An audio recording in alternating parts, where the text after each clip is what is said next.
morning. Good afternoon, I mean. Mr. O'Brien, can you hear me? Yeah, I got you loud and clear, Councillor Alt. Okay. Just so you know, we've had some issues. I don't know if you've seen the news. Facebook is down. We Yeah, live yeah, stream via yeah. Facebook. So we're live online right now. We're streaming through YouTube, which is why we have the splash screen up a little bit earlier than we normally do. But just so you know, we are live. Yeah, not a problem. I'm using a new headset because I can't find the cities. It's around somewhere. Yeah, no, you're loud and clear. But I just wanted to make certain this worked. All right, Okay. good enough. Thanks. No problem.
Hey, to the clerks, it's Cam. Can I just make sure my audio is working up here? Could someone speak for me?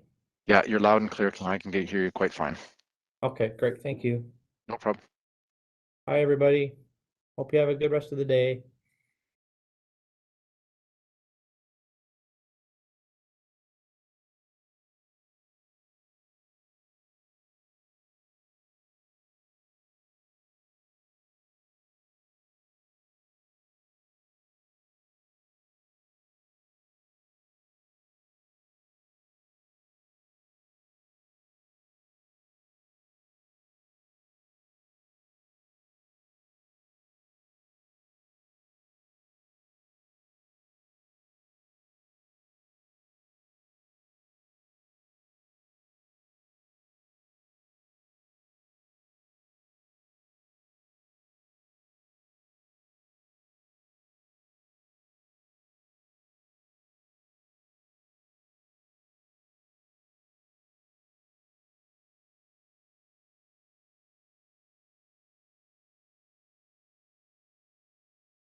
Well, hello, everyone. I don't mind calling the meeting to order if that's good with the clerks. We can bring the splash screen down there.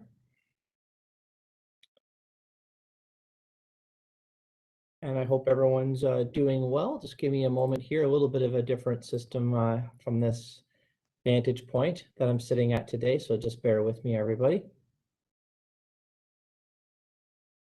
So right off the top, just want to welcome everyone, colleagues and staff and the public to our committee meeting for October, Committee of the Whole meeting. It is just now 2 o'clock. So as I said, we'll call the meeting to order. And right off the bat, just wondering if there's any disclosure of any pecuniary interest or any general nature thereof for the items that are on the agenda for us today. I don't hear or see anybody on that one, so we'll move on.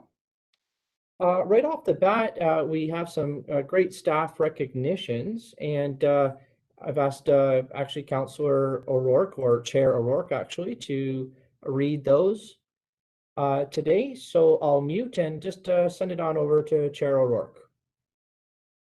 Thank you, Mr. Mayor. I've missed doing these. So I'm thrilled today to present the staff recognitions. On behalf of Council, I'm pleased to recognize the following city staff for their recent leadership and accomplishments.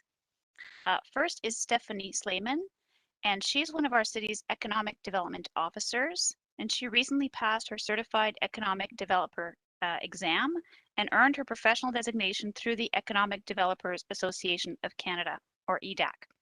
Certified Economic Development Professionals specialize in the planning and socio-economic impact of economic development, business expansion, and orientation change.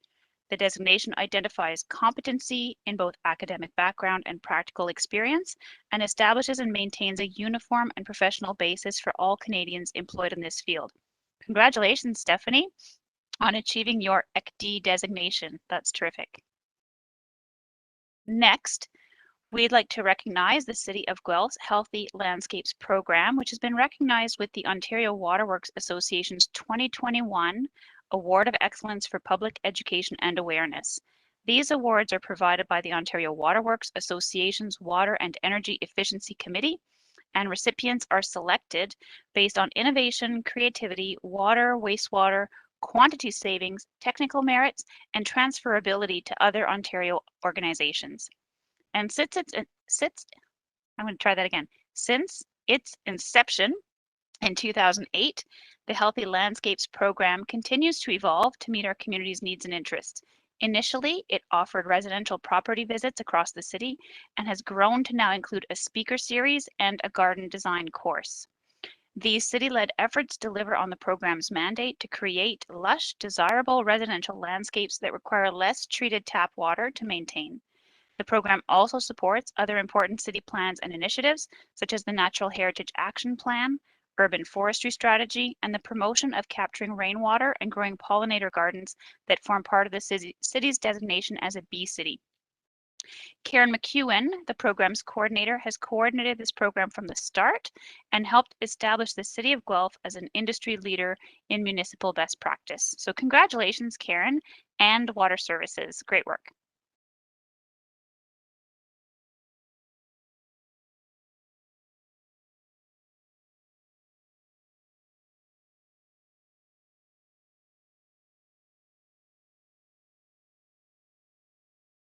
Great. Sorry about my my delay there. And thank you very much to Councillor or to Chair O'Rourke and to our staff who continue to get the accolades so rightly deserved. So thank you so much for saying that. As we continue along in our agenda, I'm just looking here. Just give me a moment, everybody. We are right into the governance part of our agenda, which is me as the chair. And there is only one issue on there, which is titled Public Petitions Policy. And I'm just wondering if anyone has any commentary on that. I know that I do quickly for a moment, but Councillor Hofflin, I saw your hand go up first. You go right ahead. Thank you, Mayor Guthrie. I have no commentary, but I would like to put the motion on the floor. I do have some brief comments after your commentary. Sure, it's seconded by your ward mate there, Councillor Alt, so that's perfect. And is there anything else at all before I say something? Councillor McKinnon, go ahead. Thank you, through Mr. Mayor. I just want to kind of put out some notice that I have some concerns about the way the current structure is formed for the use of petitions and how it applies to pulling items from the information sheets to get on a future agenda and how that pairs with doing notices of motions. So I'm going to be working, I'm contacting staff and working with clerks to make sure that I have some appropriate modifications at the end of the month. But I just wanted to give council and the public a little bit of knowledge that I think that there's some a few issues with where it's currently done. I think we need to look at improving. All right, thank you. And I think that's the only part too that just before I call the vote that I also flagged, but I wouldn't mind just hearing from our clerks, is that I did find it a little odd, for me anyways, that a petition of 25 and the amount or the threshold was not an issue with me. But how it automatically then gets put onto an information report and then immediately any councillor or mayor can pull that right from an information report and it immediately goes on to an agenda item. I too have a little bit of hesitation with that and would like to just, especially as it compares to a notice of motion process. I think we should, my opinion, notice of motion processes should try to be faster anyways. But if we have another process such as a petition that goes on to an information report, which then can be pulled and put onto an agenda, if that seems to be a faster process than our own notice of motion process, that's something that I wouldn't mind having a little bit of some more review on. And with that, that's the only question I had for maybe our clerk. Did you contemplate that at all? Yeah, to you, Mr. Mayor and Chair Guthrie, absolutely. It's something that has popped up since the policy and the report made the agenda. And thank you to you and Councillor McKinnon for, I think sort of that's the impetus of Councillor McKinnon's interest as well. So thank you for both bringing that up. The notice of motion process has been shortened a little bit recently as a result of council's decision. So that is a good thing. But I do hear where you and Councillor McKinnon are both coming from. The one thing I would say is very much like a notice of motion process, the default for us would always be that it gets referred back. So in the case of a notice of motion, it gets sort of referred back to committee to deal with and work through.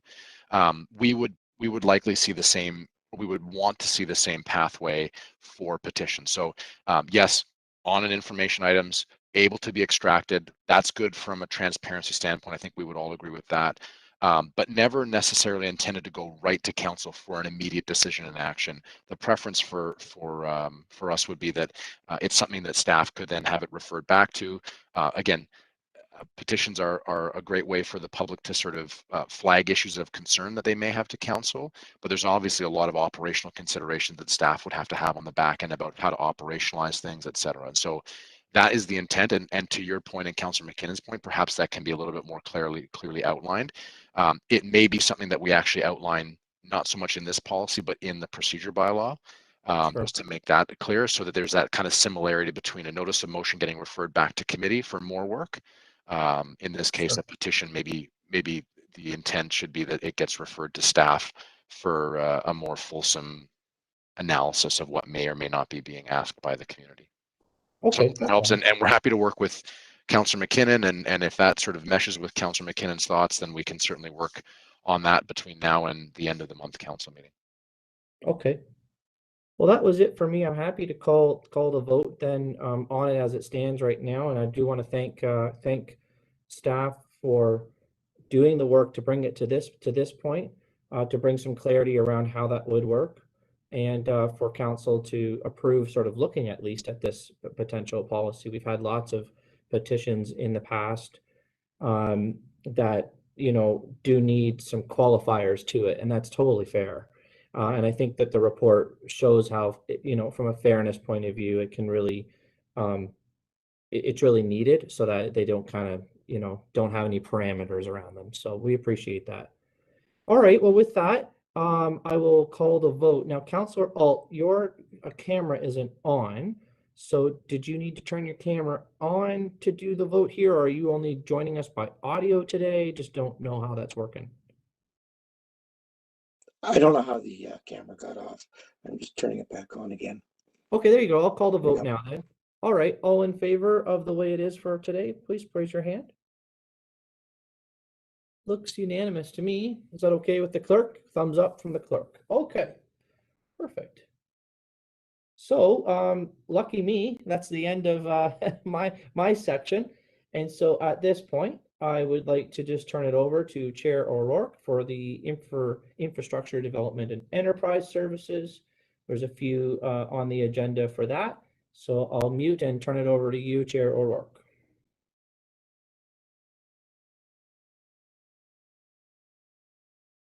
Okay, so we also have 2 items on consent today. I'll just list them and you can let me know if you'd like to pull one. Councillor Hoffland?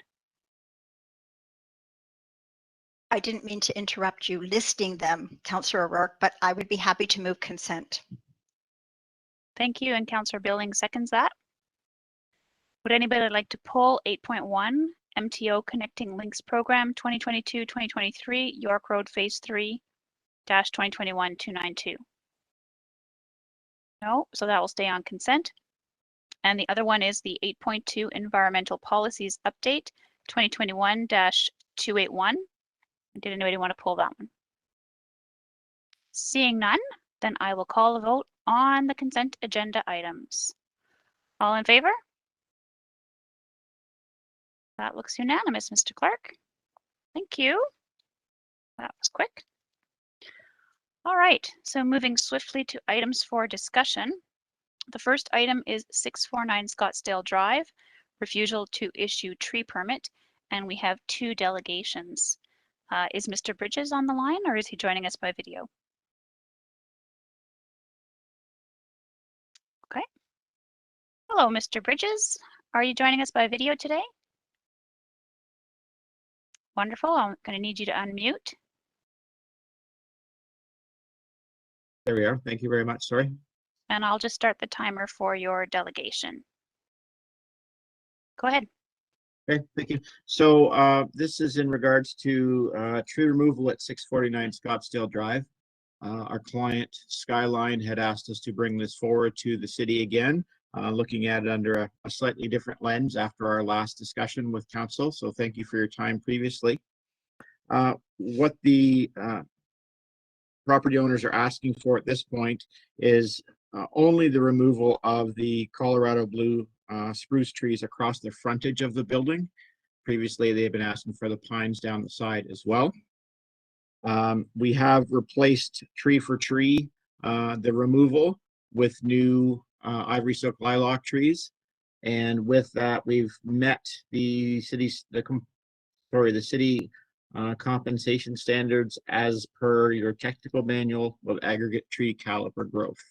And that was in consultation with Rory Templeton, understanding that at this point, there is really no provision in the bylaw for this, but we're trying to meet and or exceed the city's expectations here so the client can get a long-term rental onto this property that has been sitting vacant for quite some time.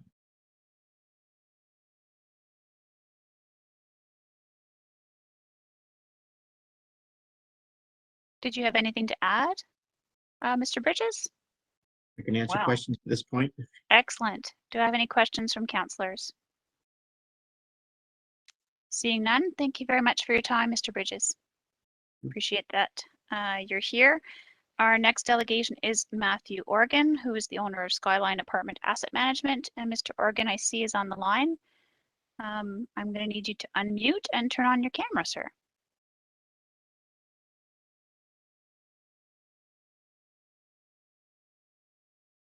Sorry, is the video on? The video is not on. Sometimes it kicks in after a second, so let's see. No, your video is not on, but your audio is excellent. Let's try.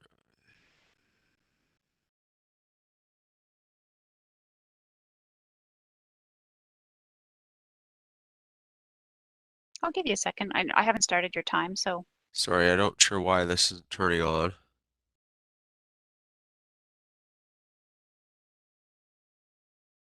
We're good listeners if you just wanted to proceed. Okay, That's we okay may have too. to proceed that way. I'm sorry. Oh, now it says it's on. Is that We don't see you yet, actually. no, It's very mysterious. Oh, there you are. okay. Okay, Maybe we've just got you now. just a brief delay. Okay, Okay. again, as Mr. Bridges conveyed, thank you for your time again for hearing this. At this point, we have gone back to the table and have worked with the city, understanding again that I know this is not within their scope to approve based on the current bylaw, but we have scaled this back as much as absolutely possible in order to sort of achieve the basics of what we were trying to do, which was to clean up the property and sort of get rid of the large trees or the taller trees that are not necessarily in the best of health, but in front of the building and blocking the view in order for us to secure some retail tenants on the strip plaza, which has been the feedback as we've sort of advertised that space for at least over the last year and a half, 2 years. At this point, again, working with Rory in consultation with the city, we are happy to put forth a plan to replace what we can on that site, and then obviously make up for it in the ways which have been recommended. That's about all I have.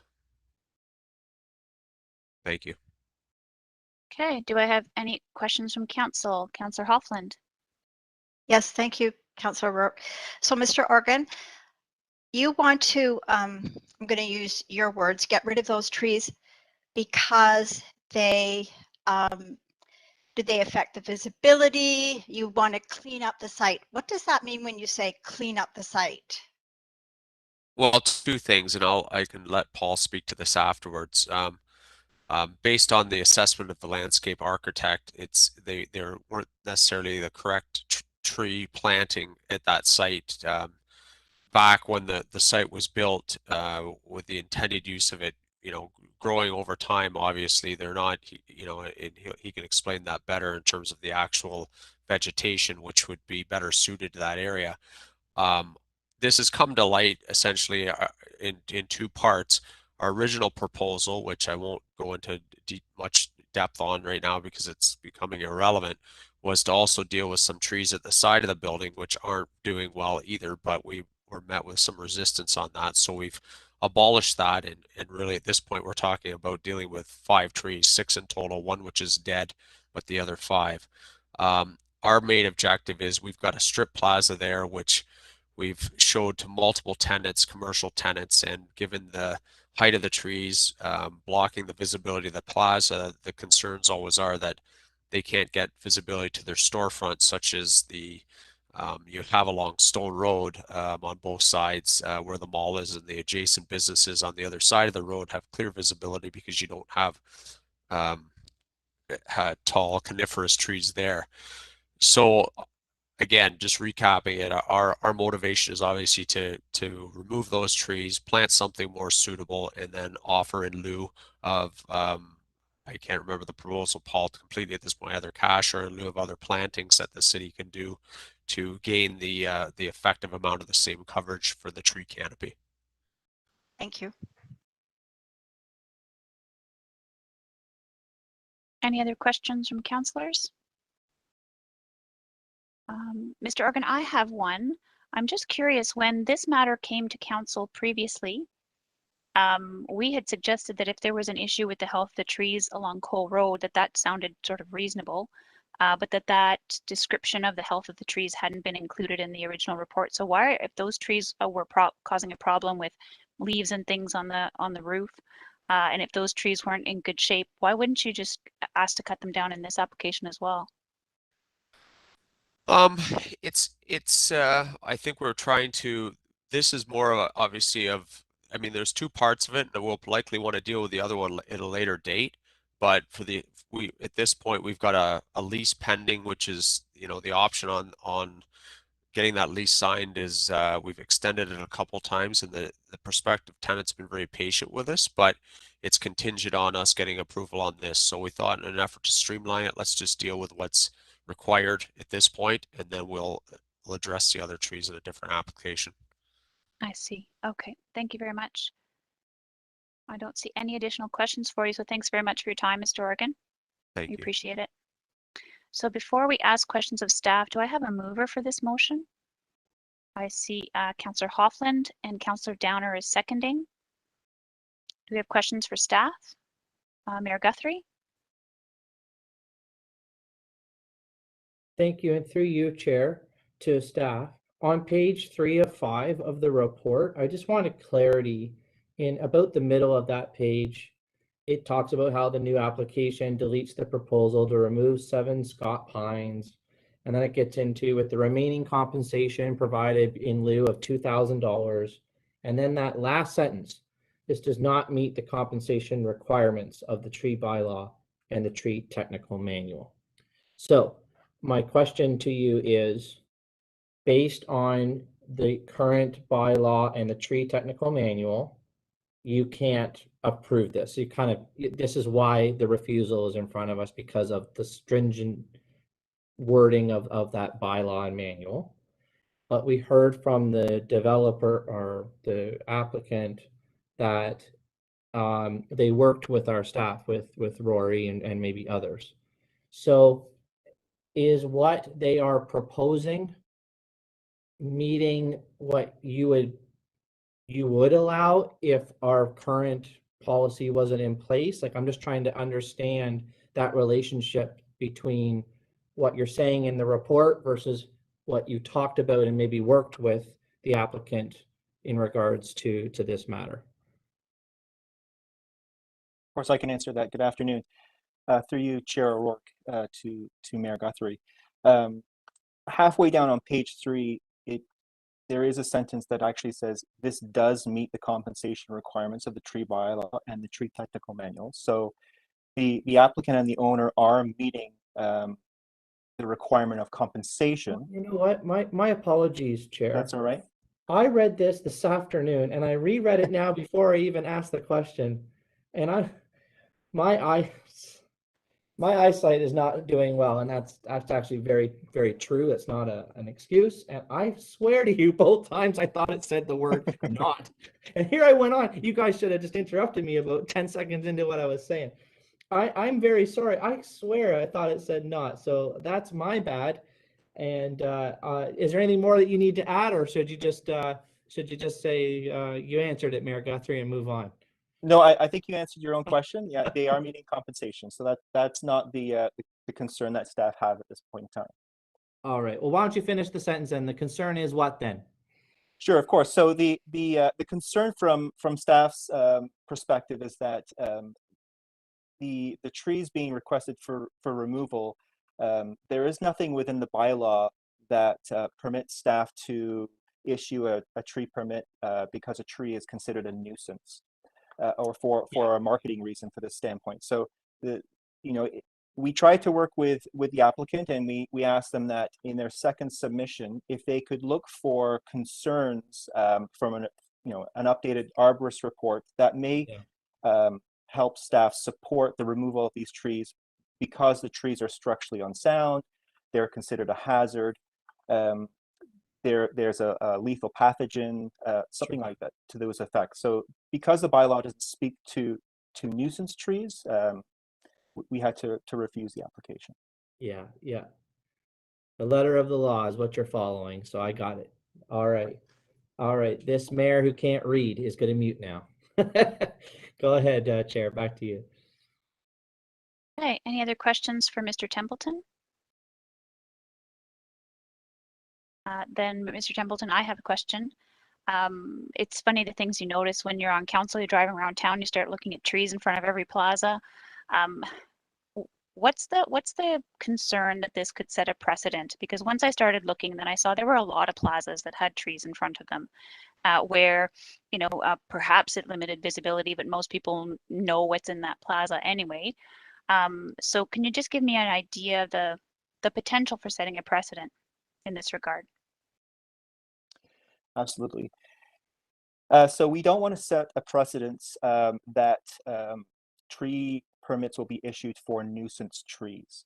So that's the precedence that we're setting there. One of the, I was around when the tree bylaw was created by council at the time. And one of the founding principles of the bylaw was to avoid the removal of trees by residents or by stakeholders or property owners because they didn't like the tree, or that the tree was considered a nuisance in their own mind.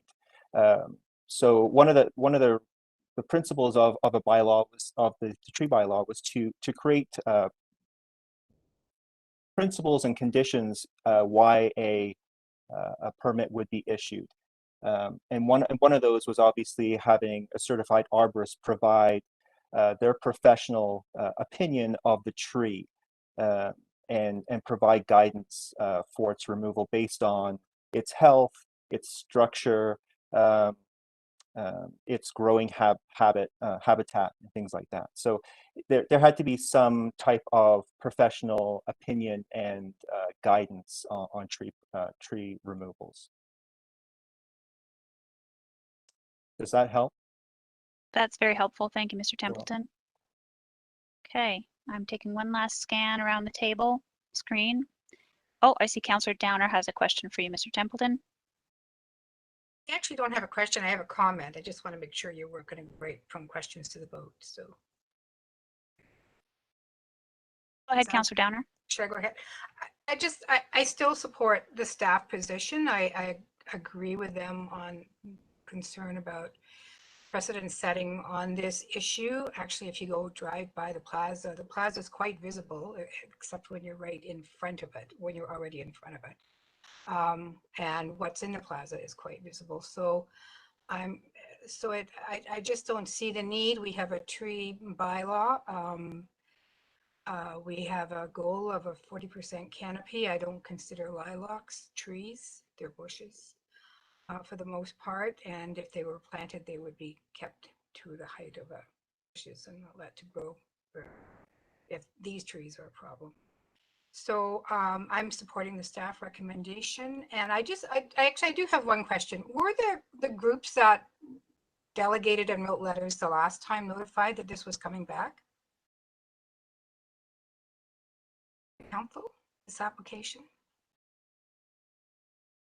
So I'm not sure if that's a question for clerks or for Mr. Templeton, but it's been on the agenda for committee of the whole as it was last time.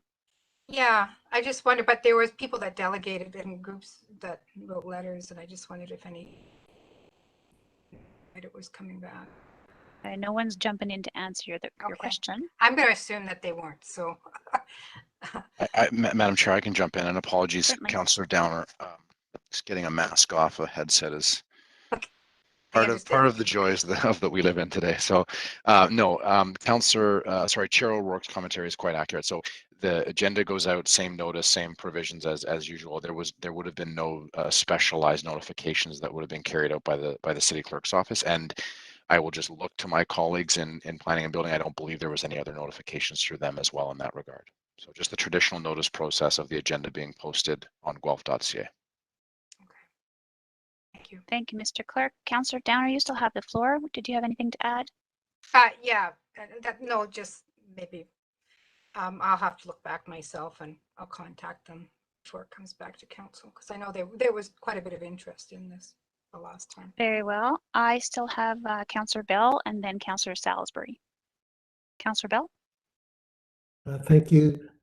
So I too support the staff recommendation, but I do empathize with the property owner in that the trees, they do impede the value of signage on the front facade of the strip mall.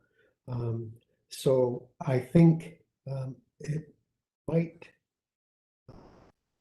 be worthwhile to speak with the sign people to see if you could obtain some sort of a variance for additional signage in front.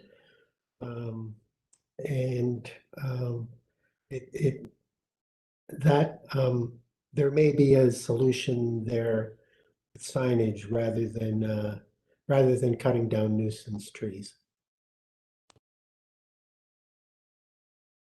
Thank you, Councillor Bell. I'll go to Councillor Salisbury next. Thank you, Chair. I just wanted to support our staff in their decision. I think it's important we don't make these decisions based effectively on taste. I know that my experience of both shopping and dining in that site and even driving by today, I would disagree with Councillor Bell. I found that the signage was more than adequate to tell me what was in the area, and that the area was consistent with the look of Guelph. I mean, there are other communities, Brampton or something like that, or other urbanized communities that don't have trees, and I think that is one of the draws of the neighborhood and works in everyone's favor. So I just wanted to support our staff on that, and I won't be supporting it. All right. Any other comments? I see none. I just want to let Councillor Downer know that the clerks confirmed that the correspondence received and also the delegations on this agenda item are the same as on the previous time that this came to committee of the whole. Mayor Guthrie. Yeah, just a comment through you, Chair. So my opinion is different, which is allowed. I view that this is being reasonable, and that it's a protection of the environment. I view that high, but I also view job creation and looking for economic development as well. And that's why I find that the process here that the applicant is asking for is reasonable. I don't think it's less than, and that's the way I'm viewing this, from a balanced approach. And so I won't be voting in favor of it, because I believe that the replantings and the compensation is something that is, again, to me, it seems reasonable. And it's, to me, I may not do it in another case in the future, but this one again, I think the reasonableness of it tells me that I would like to see new plantings, compensation going to the city for plantings elsewhere, and a restaurant that is filled in that area with jobs. I'm trying to go for both here instead of just the one. And that's my position. Thank you.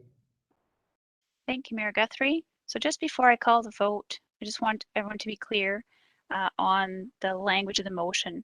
A vote in favor is that we support the staff issued refusal to issue. So it's a bit of a negative. So a vote in favor is supporting the staff issued refusal to issue the permit. So the trees would stay up, and then a vote against is that the compensation plan can proceed. Okay. So I will call the vote. All those in favor of the staff issued refusal. So I have Councillor Billings, Councillor Galler, Councillor Salisbury, Councillor Bell, Councillor Hoffland, Councillor Alt, Councillor McKinnon, Councillor Downer, Councillor Gordon, Councillor Karan, and myself, and those opposed, Councillor Gibson and Mayor Guthrie are opposed.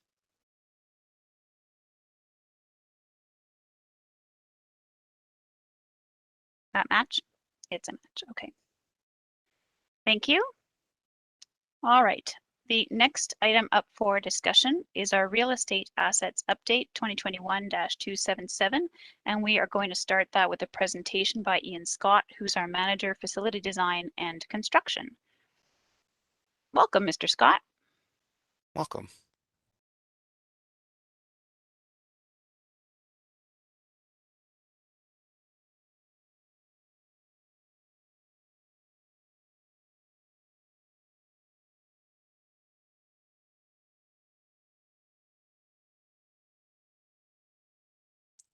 Can you see my screen now? Yes, we can. Although we're seeing your presentation view, so we can see your speaker notes and slide 1 of 10 and all that jazz. So if you go straight to regular slideshow. I've been caught up on that myself, actually. Mm-hmm.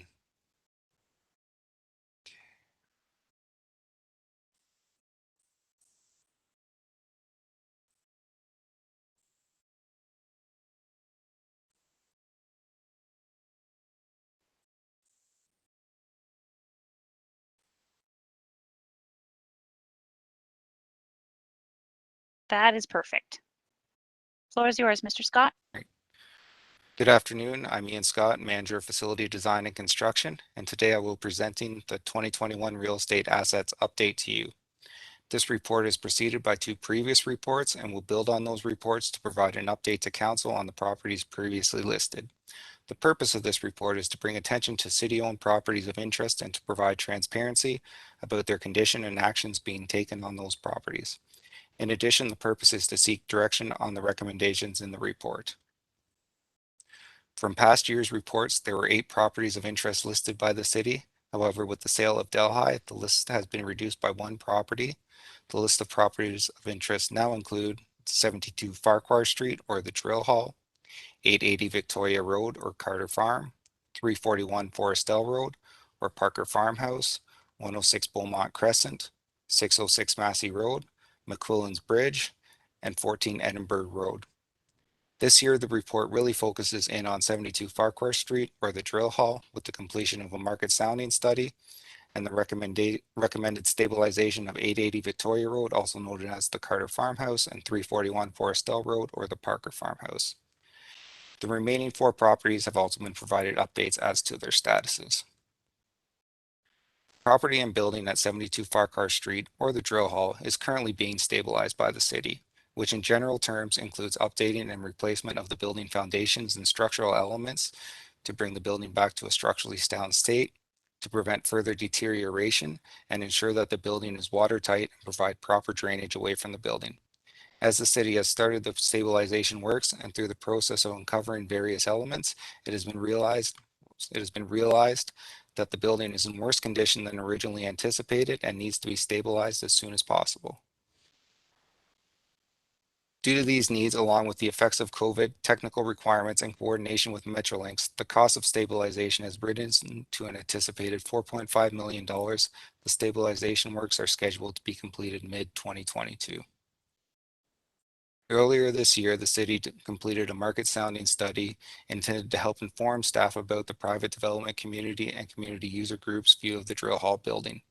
The feedback from this study provided the basis of information to recommend a strategy moving forward for the drill hall building, which was completed through our consultants, RSM. The market sounding study was completed and looked into both community use options through an online survey and reviewed developer interest to determine marketability. The survey for community use resulted in over 50 community users responding, after which 6 user groups were chosen by RSM to be interviewed. On the private side, 19 developers were contacted with 6 interviews conducted. It is important to note that while the interviews were conducted with a limited number of both private developers and community user groups, the data and trends were consistent and demonstrated that there is little marketability from the private development community, while there is strong interest for the building to be used by community user groups. The response to both the survey and the interviews were taken into account to provide the final recommendations on the next steps before council. When reviewing the feedback from the private development community within the sounding study, it is noted that the current heritage protections for the building and lack of space or opportunity to expand the building or site means there is not a favorable market for the property unless the lands were part of a larger package or deal with a developer. The private development community may have a greater interest in the property without the current drill hall structure. On the other side, there was a significant community engagement with a wide variety of organizations submitting responses to the survey. There were many user groups interested in the use of all or part of the drill hall structure. In addition, some organizations indicated that they did have capital dollars that could be spent on the drill hall to bring the building to an occupiable state. While no single organization had the full funding projected to be needed for finishing the building, many organizations indicated that they were willing to co-locate as part of their survey or interview response. Based on the current state of the stabilization at the drill hall and the results and recommendations presented in the market sounding study that the drill hall is ideally suited as a community use space, staff recommend the following.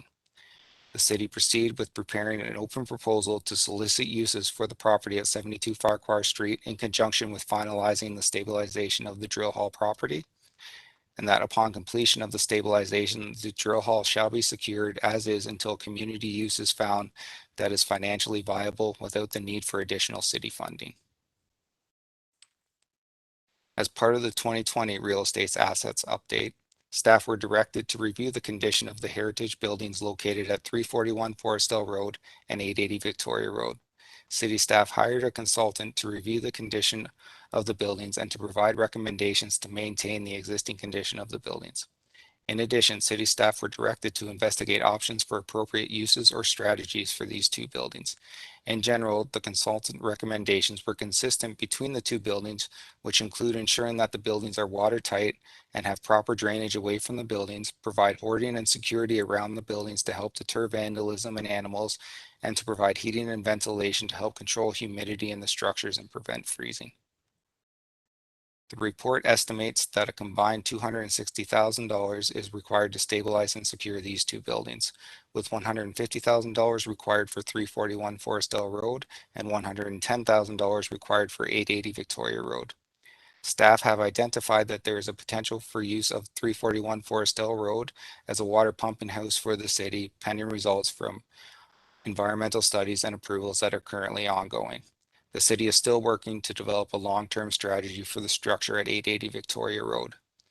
Based on the recommendations from the consultant reports, staff recommend to proceed with stabilization of the 2 structures over the next 3 years.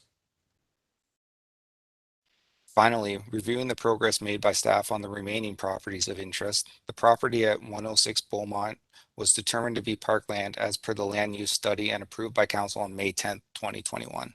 This property will be removed from the property of interest list. For the lands located at 606 Massey Road, staff have reviewed the challenges of the current easements and lease portions of the site and are in a position to start the process of land sale pending a final review. There is no city use for the lands. Property at 14 Edinburgh Road will be kept until a grade separation is required with the railway tracks, and the building is currently being occupied by the city's pottery program. No future capital investments are planned outside of maintenance and upkeep for the building.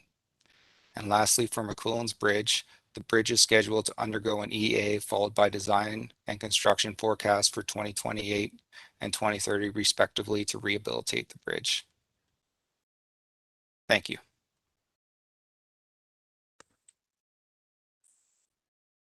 Thank you, Mr. Scott. So before we go to questions, I would like to know if I have a mover. Councillor Hofflin's quick on the draw today. And I see Councillor Galler is seconding. So the motion's on the floor. Any questions for Mr. Scott? Okay, I've got Mayor Guthrie and Councillor Gordon and Karan. Thanks, Chair O'Rourke. I appreciate it. Thank you very much to staff for not only the presentation now, but everything leading up to this presentation in regards to our stranded assets. I appreciate that. I guess my question through you to either the presenter or to whichever staff member could look to answer this is, I'm just wondering, is there any value in us giving you delegated authority up to a certain threshold of amount so that you don't have to come back to council and ask for sort of approval on some of these things? Whereas if it's not meeting a certain structural safety or structural, keeping it propped up and done properly, that you have automatic delegated authority to just go and do that. So like I see amounts here of $150,000, $110,000, something like that. So would it be of any value to staff for the future where we actually say, you know what, and I'm just throwing this number out, you have up to $150,000 as delegated authority for any of our stranded assets from here on out for the rest. We have a policy that you can automatically go and do that. And you don't have to sort of explain yourself to council because you should just be doing it anyways. And it might kind of speed the process up a bit as well. Sure. So, Ms. Holmes? sure, thanks. Through the chair to Mayor Guthrie. We can't hear you. I was able to hear her, Apologies. Chair. I was having trouble hearing, actually. Is that better? Yep. That's much better. Thank Okay, you. I was stuck It's in a- also for the live stream. So sometimes we can hear on the meeting, but if people don't have their mics, it's really hard to hear on the live stream. So thank you, DCAO Holmes. Thank you. So through the chair to Mayor Guthrie. So in this situation here, we were able to reallocate some of the monies from some of the other projects in order to make sure that we were able to do those structural repairs. In the future, it might be helpful to be able to do those structural repairs. I know that probably through our purchasing bylaw, we do have some delegated authority if it's deemed an emergency, like things that have to be done. So we do have that as well. But it might be helpful going forward for these if we know that we have to do some work, that if we don't have some money that we have to reallocate to some existing budgets and we can't forecast those in the future multi-year budgets, it can't wait. It might be helpful to have that delegated authority. Okay, I'm just going to leave that then as sort of a takeaway for you. If you feel that there's something necessary from a position of a council approval for some type of delegated authority by the end of the month, I'm happy to work with you on that.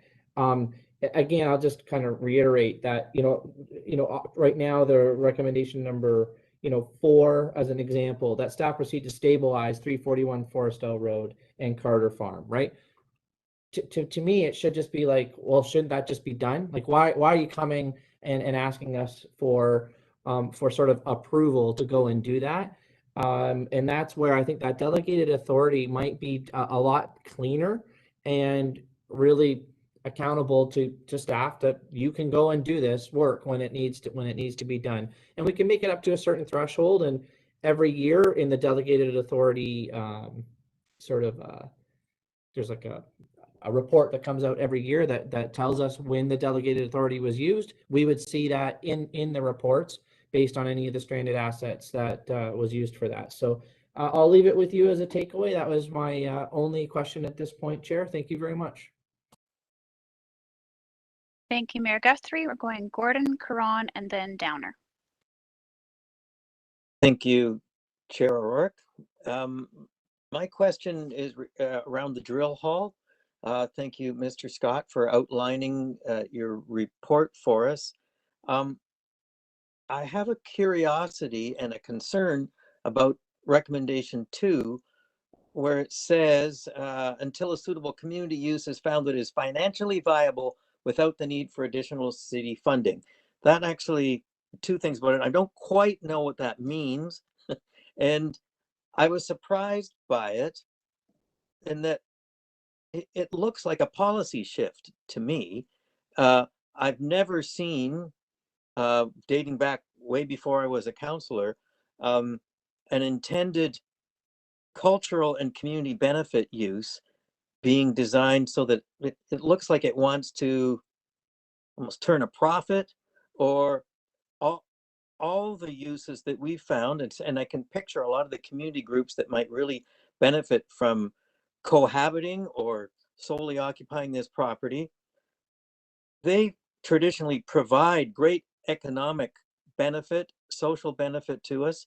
And just like we do with the youth music center or recreational facilities, financially viable doesn't really fit that picture unless you can explain what that means, whether that's for the initial investment. But I would hope that we would create an environment there that was of community benefit with city subsidy and support. So if you could explain that, that would be great.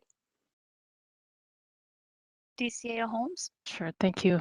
Through the chair to Councillor Gordon, maybe I'll start. So this building, in order to be occupied with life, health, and safety components in place, is going to, we estimate, will cost anywhere between $4.5 and $5 million. So it's a significant investment into the building to ensure that it's occupiable.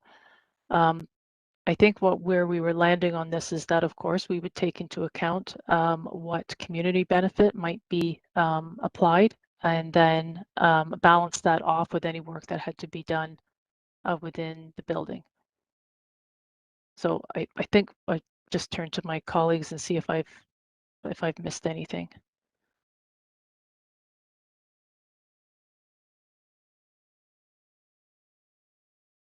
That must have been a thorough response. Councillor Gordon, did you have other questions? I guess one more. I think I understand where you're going there. So what I'm taking away from what you just said, DCAO Holmes, is that we're looking for the startup cost to make the building occupiable. Once it is occupied by a community group, it isn't necessary then that, like, the rent that we would charge them would turn us a profit. It might, previous policies would kick in then. But I'm also want clarity around, I think, can you confirm that our agreement when that building came into the city's hands was that we were responsible for making it safe and occupiable? If that is true, then it really isn't up for debate as to what we might invest in securing it. Through the chair, I'll have to defer to either Mr. Scott or Mr. Volko on this. I think Auntie's got an answer. Mr. Vilko, go ahead. Yeah, thanks. Through you, Chair O'Rourke, to Councillor Gordon, the agreement was, or the commitment of the city was to stabilize the structure. It was not part of the agreement to turn it into an occupiable state. So that was the agreement as drafted when the city became in possession of the property. Okay, thank you. So again, my takeaway from that is I'm just trying to understand what the value would be in investing and stabilizing it without making it occupiable. I just thought that those two things would go hand in hand. So I guess to further that response, then I think it's really just a matter of affordability. So when we look at this property and we're going to be investing approximately 4.5 million just to stabilize it, the estimated cost of an additional 4 to 5 million to occupy it, that would mean a total investment of 8.5, 9 million to as the full cost associated with that, particularly when the use isn't defined. So I think we're looking for that community group to realize that opportunity, and we've, as a city, have contributed the funding to stabilize the building. But again, if there's a specialty use that they would like to apply for it, then there's that opportunity for them to do so. Okay, thanks for that. Yeah, and I'll just finish with a comment then. We have learned in the past that the ROI on investments in both our heritage and our facilities, our expansion of services that enhance our well-being pays for itself quite readily. So I'd be certainly looking for ways to accomplish what I think needs to be done there. Thank you. Thank you, Councillor Gordon. Councillor Karan? Thank you, Madam Chair. A couple of questions, and then I do have some amendments when you go to comments. First, I'll follow up on Councillor Gordon's. This isn't one of the questions, but where do we get the figure of an additional 4.5 million to make it occupiable? Where did that figure come from? My understanding was the stabilization and then the additional work via Metrolink's requirement, additional requirements because of its proximity to the tracks was 4.5. We've already committed 2 for previous stabilization works. Where did the extra $4.5 million come from to make it in excess of 8 million? I'm not familiar with that figure. So maybe through the chair, maybe I'll start. So originally, my understanding is that we understood that there was going to be about $2 million worth of stabilization works recently as we've been going ahead with the work. As you know, with structural work, when you start pulling things apart, you know more, and we understood that there was more work to be done. So that just stabilizes the building in order to provide all the life safety systems in order to bring it up to code. That would be, and that has been estimated an additional $4.5 to $5 million. So where did we get $8 million to make it available to a community group? Where did that number come from? I think I don't know if we. I heard Mr. Vilko say it would be 8 to 8.5 million to make it total. appropriate. That would be the first 4.5 million would be the stabilization. It's the balance of it to make it into an occupiable space. And where did that figure to make it occupiable for 8 to 8.5 million? That's nowhere in the report. I'm just wondering where those numbers came from. Were those estimated by an outside agency? Where did that number come from? I'd have to check in with my colleagues. It's just an estimate at this point that we've. I'm not quite sure if Mr. Scott or Mr. Vilko that came from a consultant or with staff, but that's just an estimate at this point to bring it up to an occupiable space. And I just wondered what the definition of occupiable is if we don't have the future use identified, what the definition of occupiable is if we're going to be throwing numbers like 8.5 million out into the public discourse. I'll turn it over to Mr. Scott, who's got more details on that. Yeah, through you, Chair O'Rourke. The additional $4.5 million is really currently the building doesn't have any finishes in it, flooring, drywall, anything else, any life safety systems. The stabilization efforts are just to get us to where the building is structurally sound, framing, foundations, those sorts of things. And then, once there's a finished use, there's an estimate at this point that it would be an additional $4.5 million, which is a rough estimate from staff to get it to that final step where it could be occupiable again. Okay, I just don't, and the reason I'm asking that question, going down that path, is it's the first I've heard of that number, Madam Chair, and I just don't think we should be using, you know, $8.5 million if we don't know what the finishes are, we don't know what the future use is. I just, putting that number out in the public is already controversial, and I don't think that we should, that should be part of our discussion today, as we're talking specifically about stabilization funds. So I'm going back to the mayor's question specifically, and thank you for raising it, Mayor Guthrie. All of these sites, as is my understanding, are part of our corporate asset management plan. And as part of our corporate asset management plan, all of our city-owned buildings, whether they're vacant or occupied, every single structure and building that the city owns should, at the very, very least, meet property standards. And our property standards bylaw, section 4.27 to 4.29 specifically states that vacant buildings should have minimal services and should be habitable condition and should be secured.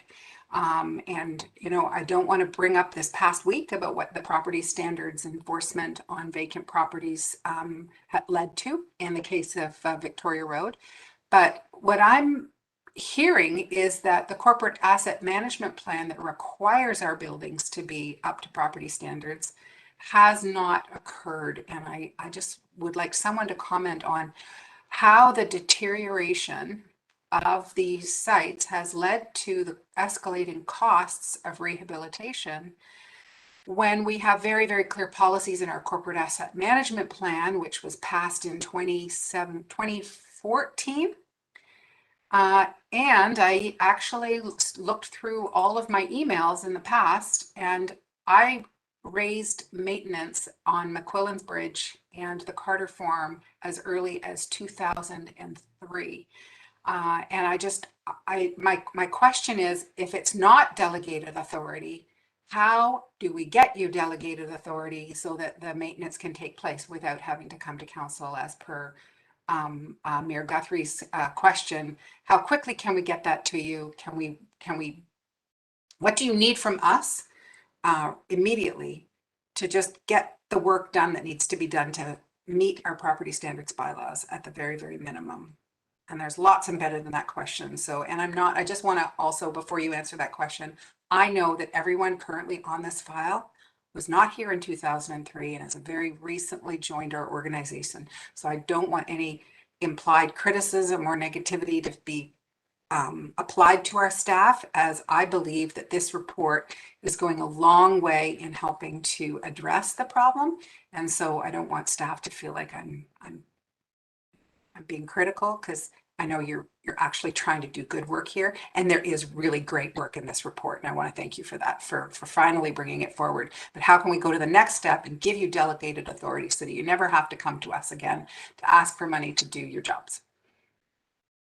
So through the chair to Councillor Karan, I'll start, but then I think I'll pass it over to Mr. Clark, who can tell us, can go through some of the financial pressures that you know, and how this money gets funded. We do have an asset management plan that talks to all of our buildings, all of our structures, all of our facilities, what they need and when they need it. As we start to go through the budget process, as you know, and I haven't been here for budget in the past, but I can't imagine it's any different here than it is at any other municipality, that there are competing priorities, and where do you spend your money? If you had $10, where would you spend it? And so I'm just, I know that the reserve fund from where this this money gets pulled from has limitations as well. So that's why I would just like perhaps Mr. Clark to talk to how these projects get funded. Through you, Chair, to the councillor, one of the things to focus on with these assets is when we talk about asset management is currently and primarily focused on active assets. So when we talk about our asset management strategy, it's about the assets that we use every day. It's about the assets that provide service directly to citizens through the work that we do. So that whether that's recreation or roads or storm or sewer, it's the ones that are currently in service. These assets fall outside of that scope. So it's not to say that we shouldn't be doing asset management on these projects or on these facilities. They have not been the primary focus of asset management to date, as we're focused on current active assets. And I think facilities has done a tremendous job in highlighting the issues with these facilities and bringing them to light. And we're, aware, and I'm working with Ian, and we're working on getting projects in the budget to deal with the stabilization and remediation. The challenge is funding. Our funding model is set up to support asset management in the focus on active assets. So we are putting a lot of resources towards that, whether it's the resource strategy for staffing, the infrastructure renewal strategy, where we're putting funding from water, wastewater, storm, and taxes towards funding that. That has been the focus over the last 5 years. In order to move forward on these projects, and to your point about delegated authority, we need a funding strategy. We need a stream of funds that allows us to make those decisions. Right now, we have a very minor amount of funding available for these projects. We use a strategy of rent that we charge on facilities we own to external customers, so non-city services being operated out of city-owned facilities, and we use that funding, and it's roughly $85,000 to $100,000 a year, and we're putting it aside, and then we use that to fund this. Obviously, the drill hall is beyond that, and so we've had to tap into other resources to maintain the drill hall, and that's really a function of the requirements within the agreement as stipulated through Metrolinx and our obligations to keep that building standing. But to the point about earlier, that is all we can commit to right now. We don't have funding beyond that to bring this into an active asset. We don't have the $5 million or whatever it would cost to bring it into an active service asset. Really what we need to work on with staff and council's coordination and collaboration is a strategy. And that strategy has to talk about future use, a vision. What are these assets going to turn into? Which assets are most critical in terms of turning into an active asset, who's going to use them, how they're going to be used, what purpose, and looking at long-term costs of both upfront capital to stabilize and turn into an active asset, but also long-term operations. And to Councillor Gordon's concern about or highlighting the financially viable, what we're really trying to identify is that we don't have a funding strategy to turn the drill hall into something that can be used. It doesn't mean that we can't. It doesn't mean that we couldn't put city resources. We don't have a strategy. We need to work with council to get direction on what that strategy is and how those funds come about. And that comes through dialogue like this, as well as budget and getting those things approved and part of our plan going forward. So I hope that's answered the questions and concerns raised so far. Yeah, it does. I mean, I've got some amendments that will help us get there. My question was actually specifically for the Carter farm and for 341 Forestdale. Are we currently in compliance with our property standards bylaws on those two properties? And if we are not, and we do not, maybe this is an in-camera question, if we do not approve the funding to do the maintenance on those two assets, and we are therefore not in compliance with our own property standards bylaw for vacant properties, can we issue a property standards order against ourselves? Like, I don't know if that's a legal question or not. DCAO Holmes, would you like to field that one? I don't know if we can issue, maybe that is a legal question for the putting a bylaw against ourselves, but I would just say for those in particular, those two properties that you had mentioned, as detailed in the report, for Forestdale Road, for instance, with that, we do have some of the items that we have planned are going towards making sure that that property is properly stabilized and looked after. As you can see, there's probably a future use with that. that we wanted to take a look at. The Carter Farm or 88 Victoria Road South property is a little more difficult. It sits in a very water sensitive area. And just even some of the work that we've got going, that we've planned out as per the report, when you know, those are things that you can walk in, trying to get, you know, a driveway in there or trying to stabilize or move that building out of that area is going to be very difficult. It's just because it's so environmentally sensitive. Like I said, high water table on a lot of trees that would have to be cut down. So I know that we're trying to look for some sort of use for that property, but that's the one that we're struggling with right now to find a future use for. Okay, so I'm familiar with that, and I'll talk about that a little bit later because I'm very familiar with that property. It was more about the question that if we don't approve the funds for those particular two properties, again, I'm hoping that it will pass and we'll bring them into compliance. But I'll talk a bit more about that later because I recognize, Madam Chair, that we're just in questions right now. So I'll leave that line of questioning. Two more questions. Mcquillen's Bridge, it was identified in 2004 when it was designated that it required some remediation to prevent deterioration of the exposed rebar. 2030 is too late. That nothing's been done since 2004. I recognize that an EA and reconstruction in between 2028 and 2030 is to rehabilitate it.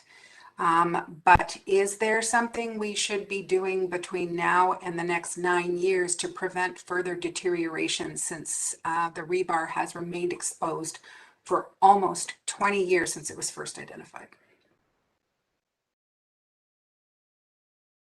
I'll turn it over to either Mr. Scott or Mr. Volko to see if they have any further details on the current condition of the bridge. But just in terms of the EA, we know we have to do an EA because there is a change in use of the bridge. So we do know that we have to do that beforehand, and perhaps that's something we can pull forward. But again, it's about funding going ahead on how we get that rehabilitated. I don't know if staff have any other Yeah, I'm not worried information about on that. full rehabilitation. I'm worried about preventing further deterioration of the exposed rebar, that by 2030, I don't want to wait till 2030 to let it just sit there another 8 years. And that's fair. So why don't we take that back through the chair, if we can take that back, Councillor Karan, and bring that back for the end of the month. My last question is a lot more positive. I was blown away, inspired, motivated, really pumped by 50 different groups or individuals who submitted community use surveys. And I just wondered, it seemed to me in the report that in terms of public engagement, the 21 developers were contacted and they were reached out to by email and telephone calls. Whereas community use was advertised on social media and through the city's website, but community groups themselves were not contacted for submissions. It was a kind of an open process. It was also only open for 2 weeks during the summer months when most community groups are not active. So the fact that we got 50 submissions, I just think that that's fantastic, and it really speaks to what an amazing social infrastructure and social capacity we have in this city. Were those 50 groups who submitted submissions, were they informed that this item was on the agenda today? Through you, Chair O'Rourke, Councillor Caron. No, they were not. I think so. The market sounding was really intended to give us feedback on the interest within the building and was never used to be determined to make, what's the final use of the building. It was gauged to see, is there developer interest? Is there a significant community interest? And to form the recommendations that we're presenting here to you today. Okay, yeah, no, I understand that it was just a survey on potential use and that there's a lot of more steps that still need to be followed. And again, I'll deal with that when we come to comments. I just wondered whether any of those respondents got a notification via email that this item was on the agenda today. And my question comes from the fact that there's none of those groups are delegating today to support this report. And now I have some information about why that may be the case. So those are my questions, Madam Chair. I'll reserve my comments, and I do have some amendments when the question period is over. Thanks. Thank you, Councillor Cron. I have on my list Councillor Downer, Councillor Hoffland, Councillor Alt, and then Mayor Guthrie. Am I missing anyone? Councillor Salisbury is thinking about it. I have a couple. I just want to remind Council that we are to try to keep our total sort of question time, comment time to about 5 minutes. So just if we can try and shoot for brevity, that would be excellent. Okay, Councillor Downer. Thank you, Chair O'Rourke. So just a follow up on that question, and I have some other ones. Councillor Caron asked, why would the Mcquillen Bridge not be considered an active asset as it was a trail connection and actually was being used, has been used since in the last 20 years? I understand the whole active assets and then the stranded ones, but I don't know why the Mcquillen Bridge was not considered an active asset. Through the chair, I don't know if Mr. Scott or Mr. Vilko have any additional information on that. Through you, Chair O'Rourke, to Councillor Downer. I would have to follow up, but I believe it is in our asset management plan. And we do, I think it's biannual condition assessment reports on the bridge through our engineering and transportation group. So we are actively managing the condition of that bridge, I'll say. And it really comes down to, I think, funding to when it can be rehabilitated and restored. Okay, so it was part of our asset management plan, the bridge. It's not really a stranded asset as was previously defined then here today. It is recognized as an active asset. But we just haven't gotten around to getting it into the hopper to get it repaired. I'm just following up on Councillor Caron that we knew about this like 20 years ago, but we haven't actively, even though it's an active asset, we haven't done anything about it. It's not really a stranded asset because it's being used. I would say, to your point, yes, we have a strategy for the asset. It's just out there in the future. Okay. So just sharing Councillor Caron's concern about how quickly we get to that active asset that has always been an active asset.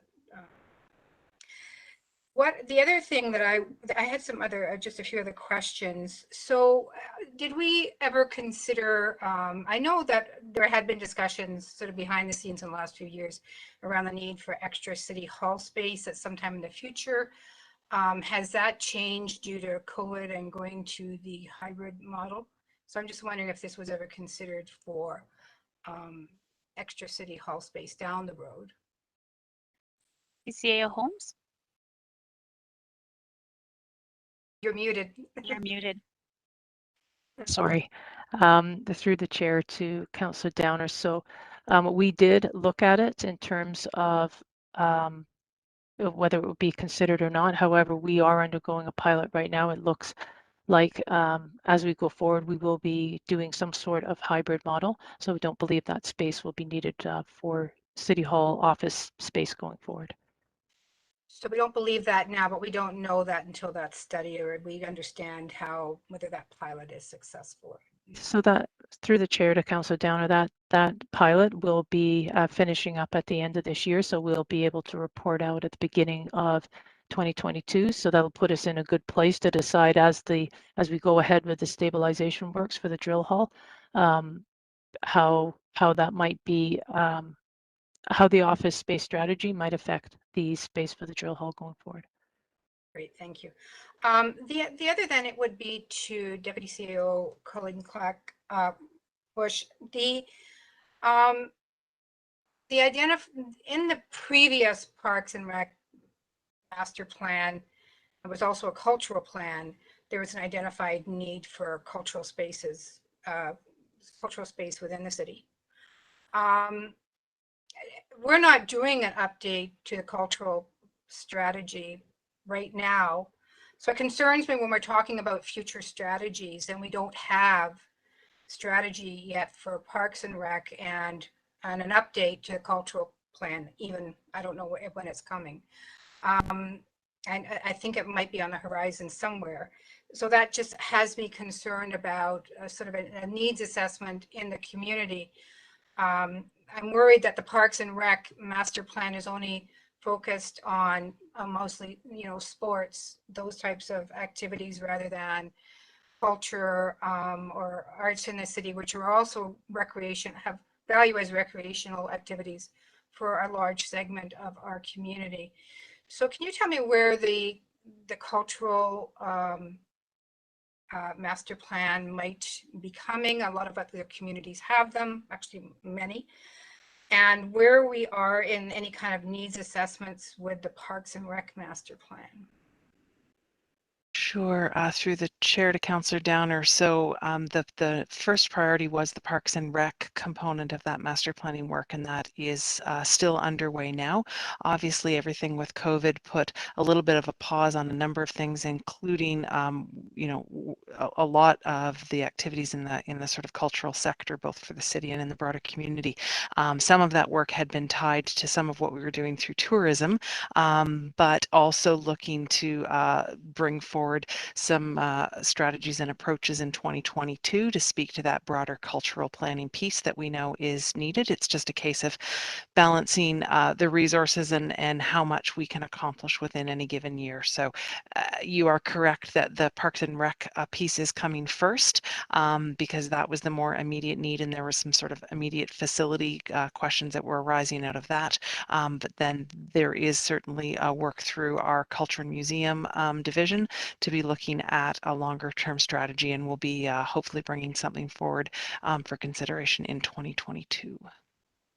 Okay, so do you anticipate that need to still be there for those groups that was already identified as a need in the earlier master plan, cultural master plan? Through the chair, I mean, certainly I think I would think it goes without saying that the needs haven't vanished, but one of the things we need to do is now look at post-COVID where we're at in terms of the cultural facilities here in the city and what the organization needs are, because some groups have shifted to more virtual online presence, and so I think that's going to be part of our reevaluation. And so I don't want to say emphatically that the need is exactly as it was the last time we did that study in 2009, because I think a lot has shifted, but I do certainly think that if I was speaking on behalf of the community groups, that there is need regarding cultural space. And of course, some of that is also being captured through the proposal for the new downtown library, because there was also sort of that community use space incorporated in, that's being incorporated into that. So there's also some of those needs being addressed there. So there's a variety of factors that will play into it. I don't want to specifically say that the drill hall, because I know that's where some of the discussion is specifically the space that is or isn't needed. There isn't sort of a clear, there isn't a clear straight line from the need is there and the drill hall is the answer. I think we need to do a good look at what the needs are in the community for cultural spaces, and then look at how best we could meet that need sort of in the coming 2, 5, 10 years. But certainly, COVID has changed a lot in the last 2 years for our cultural organization, so we need to go back out and talk to them to figure out where those needs are at. Yeah, for me, it's just that I don't want us to exclude the possible down the road municipal need, because when you're looking at building, as we've seen with the library and other, the South End Rec Center, starting from scratch and building, it far exceeds any, $5 million tag for restoration and buying property. So I just want us to be very careful that we're also looking towards any future city needs that we might need in the downtown when we're considering the future of. I like the idea of the community groups as well. I think of the Guelph Youth Music Center, where it was built by volunteers mostly, and restored by volunteers, a heritage building, and who did a very good job. The students at College Heights helped through that as well. I just think that we can't limit ourselves to what the opportunities might be for this building, and that it could be much broader than what I'm seeing in this report. Could be. Thank you. Thank you, Councillor Downer. Councillor Hoffland? Yes, thank you, Councillor Rourke. 2 of my questions have been answered, and the third one I've forgotten, so that's brief. Didn't even get a chance to get my mask back on. Okay, Councillor Alt. Thank you, Chair O'Rourke. I haven't forgotten my questions because I wrote them down. I have 3 sets of questions. I think that I will be very brief. First one is a broad question, but it's made in light of last week's challenging decision made on the Shortreed Fontanato farm. What role, if any role, does Heritage Guelph play at this point with regards to real estate assets, and an update on those? This is just, as I say, a broad question. I'm just curious. Through the chair to Council Alt. At this point, I don't think that Heritage Guelph plays any role. But if I could, maybe I'll just turn to Mr. Vilko and see if he has any additional information, but I don't think they play any role at this point.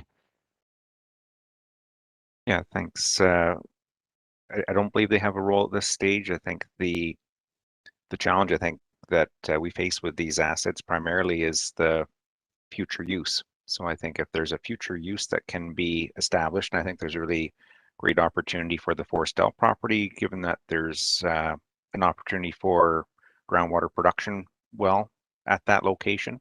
I think mating a productive use with that heritage asset is a real success story.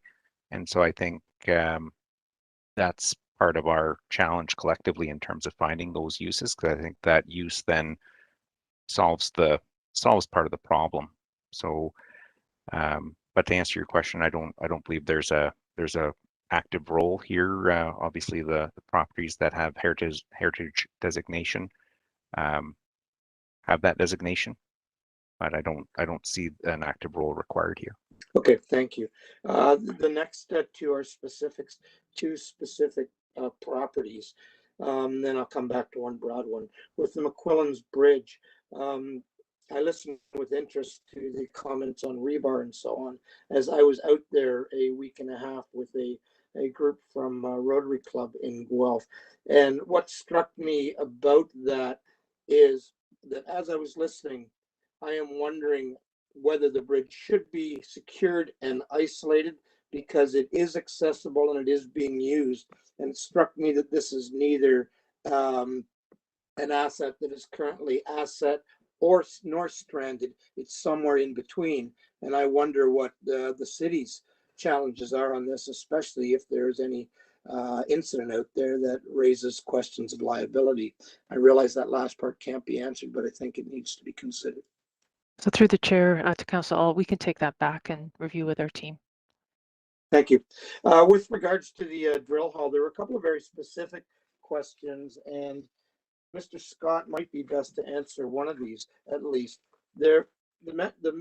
Initially when he presented, and this is as much for the public as anyone else, the statement was made that the drill hall is in worse shape than what was previously imagined. I was wondering if there are some specifics to which Mr. Scott could point that would help to clarify for the public what the situation is with that building. I've fielded a number of calls on the $5 million price tag, and I think it would help to answer some of those concerns if we were able to point to specifics. Yes, certainly through you, Chair O'Rourke. You know, obviously when we plan for these works, sometimes it's difficult for us to expose things. And so we need to kind of do some investigations as we go. We obviously don't have drawings for the drill hall because it's just too old.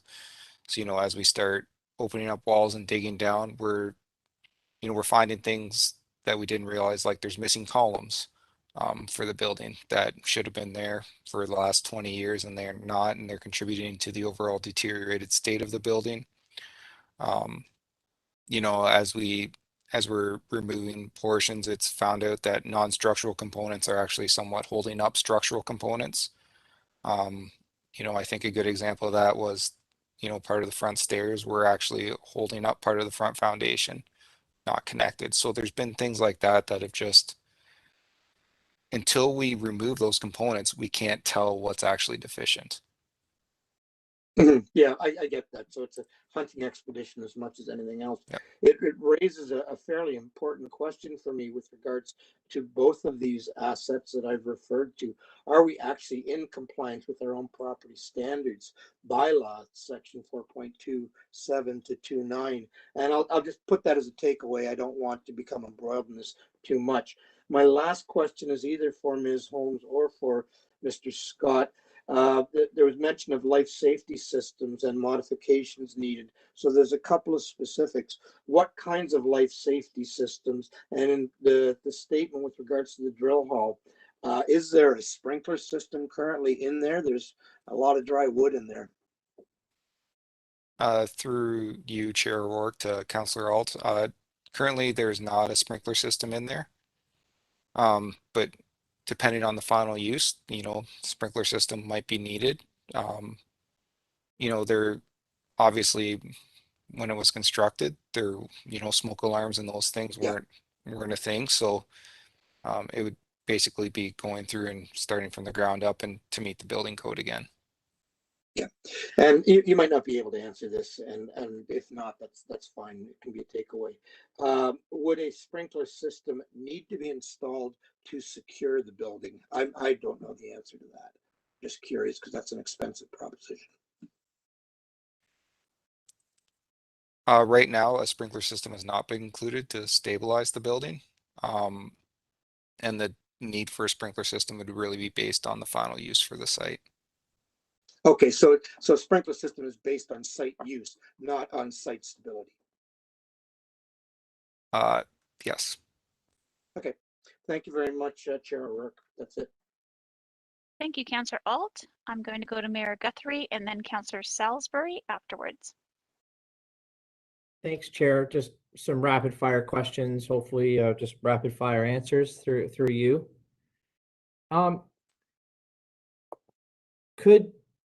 Could we, is affordable housing or supportive housing under the definition of community use?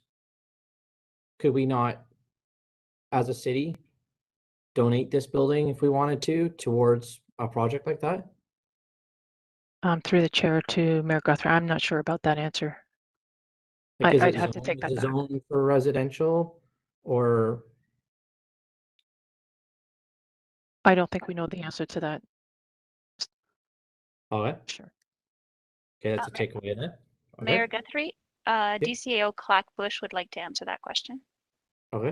So through the chair, we'll get back to you with more details. I know certainly zoning would be a consideration as well. We did at one point look at the drill hall with that. That was well over, I think, a couple of years ago.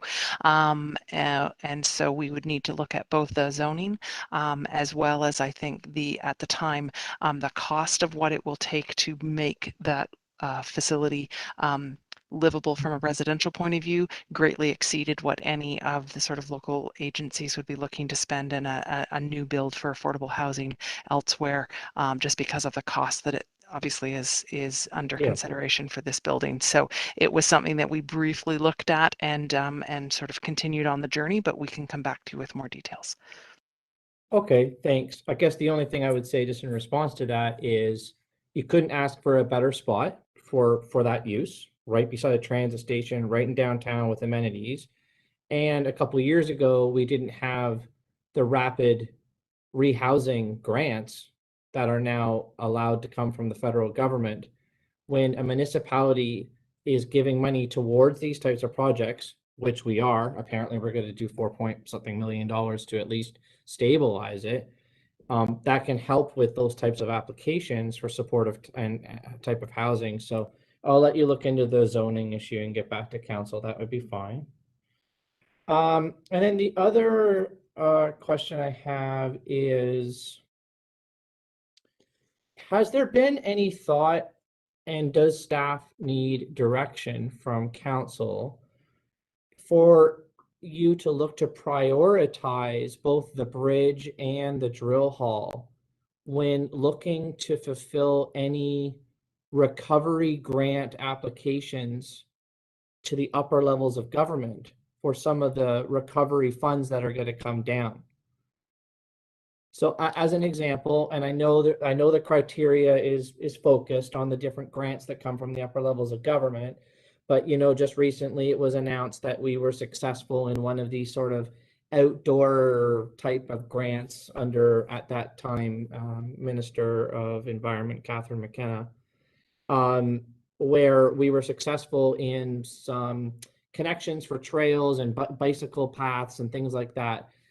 Well, the bridge that's falling apart is a trail connection. It is an outdoor amenity. So why wouldn't we look as a city to actually empower our staff to say, you know what, when different granting opportunities start flowing down, should we not be putting it through the lens of what could the drill hall do if it meets the criteria, or what could the bridge do if it meets the criteria under outdoor trails or things like that? So do you need direction for that, or will staff automatically be using that type of a lens when these types of grant opportunities come down from upper levels of government?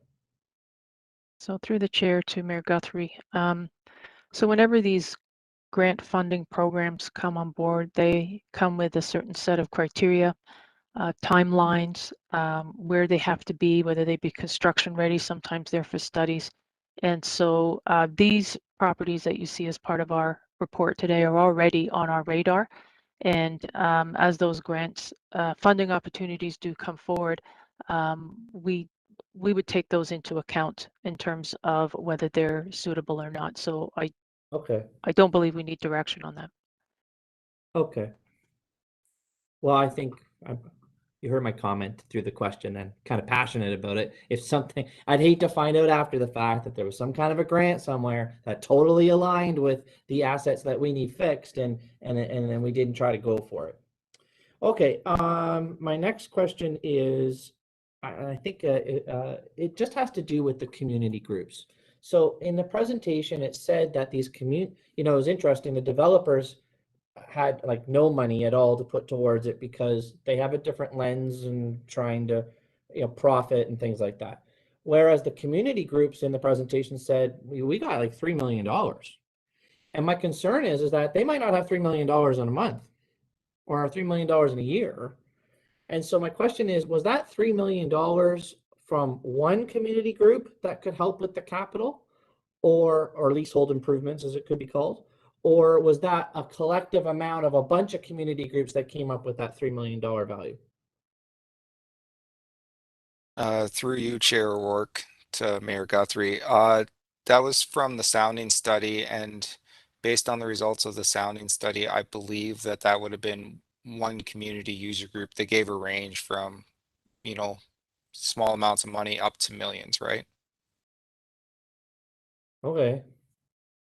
So okay. So all right, I'm trying to figure out how to ask this as a question. So has staff looked at the drill hall as an example as a self-funding or a payback type of business case? So in other words, things cost more money when they take longer to do. So everyone agrees with that. So if we were to make the investments, especially alongside a community group that may have up to $3 million quickly, then I would find that that would be cheaper. And then in this report, it already states that it's only $15,000 received as overhead costs per year. I would imagine that that place would definitely bring in more than that. And to Councillor Gordon's point, not just through the financial lens, but other benefits as well. So did staff look at that through almost like a business case lens? Like, if we invest now, we would have this many groups probably coming forward, and the payback would be this, and we would offset future repairs, which would save us money, and it would draw this and do that for the downtown area. Was any of that through that, or are you saving that for the direction you're trying to get from us today?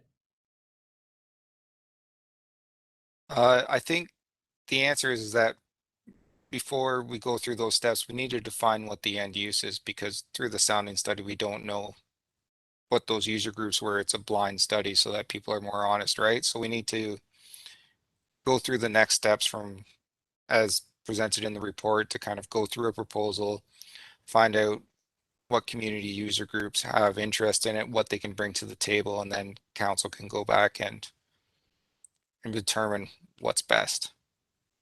So are you telling me, through you, Madam Chair, that you don't know who actually said they might have up to $3 million in capital? That's Is correct. it anonymous? That's Okay. correct.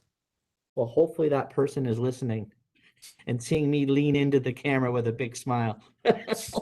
All right. So I'll save my comments, I guess, for now. But there's kind of an urgency factor. So as a heads up,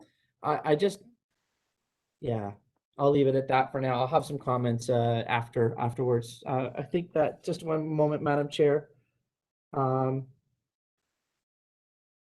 This is in the weeds. I admit that. Sorry, I've got one question I'll finish on. I know this is in the weeds through you, Madam Chair, to Mr. Scott, the presenter. You mentioned something to Councillor Auld about the columns. So when staff looks to stabilize this building, are they doing the stabilization through the lens of a potential end user?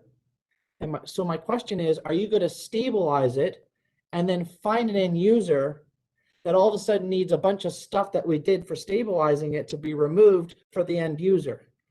And that's where I'm trying to think, like, would it not be better to be partnering with an end user as quickly as possible, which I think is what you're trying to do in these recommendations, so that any of the stabilization work that we do is in concert with the end user, so that we're not building things and tearing things out and things like that. So has that been contemplated?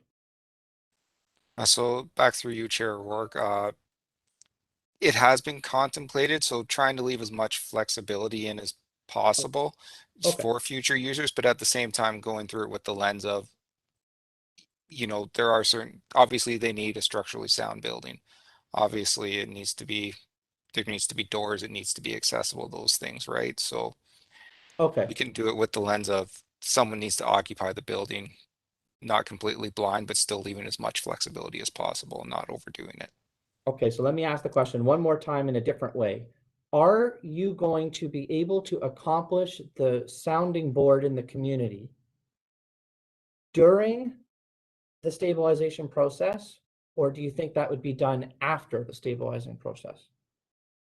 I'm just trying to look for economies of scale here for everybody. So the short answer is we need to stop the building from falling over as priority one. And so, and unfortunately, I think that's dictating our schedule more than the sounding study right now. All right, as a takeaway then, I would like to know how long the sounding study is that you think, not you, staff in general, how long is that compared to the construction schedule of stabilization? So I would like to know that at a certain time, just to see if there's any synergies that can happen there. Okay, thank you very much. Sorry, Madam Chair. Oh, I mean, this is why we do this at committee, so that's all good. Councillor Salisbury, you were cogitating earlier. Did you have questions?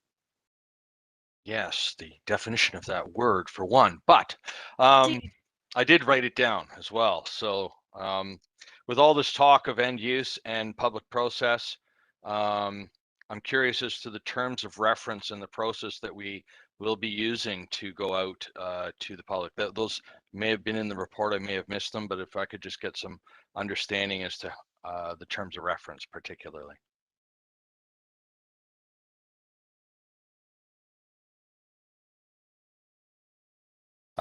Through you, Chair O'Rourke, that's one of the next steps that staff would need to look at to actually complete this. So I think that's something that we could get back to you on. I think that would be vitally important, particularly given the apparent disagreement on the importance of funding and where it comes from, as well as the opportunities and, you know, the definition of you know, some way of defining and deciding, making the decisions as to which end user is the one that gets awarded the use of the building or earns or purchases the use of the building, as the case may be. Some way of determining the answer to the question. Thank you. Thank you, Councillor Salisbury. Any other questions from committee members, council members of the mayor? Councillor Billings. For you, Madam Chair, to staff, I just wanted to ask about clause 2. Again, the way that it is worded, until a suitable community use is found that is financially viable without the need for the additional city funding. But the additional city funding is 5 million because we have to put 4.5 in to stabilize, which equals 9.5 million altogether, not 8 million or 8.5 million, but 9.5 million. Under financial implications, where it speaks to the 4.5 million and also the additional 5 million that would be required to bring it to a state of occupancy, it goes on under financial implications to state, however, this is not currently within the capital forecast, so I'm referring to the 5 million, nor does the city have available funding to complete this work. So my question is, and I don't know, to finance or Auntie, given that you wrote that under the financial implications, what if council said, well, it doesn't matter, like that we don't have the money, so find the money. So how would we find the money that you're saying that we don't have available to complete this work? It's not in the capital, nor we have the money. So then what would staff do if council said, we'll just find the 5 million? Through you. Start with DCAO Holmes. Okay. She can direct that as Sure. Actually, yeah, I think Mr. Clark is ready for an answer. Go ahead. Through you, Chair, to Councillor Billings. At this point in time, we would be coming back to council with a budget request for additional funding.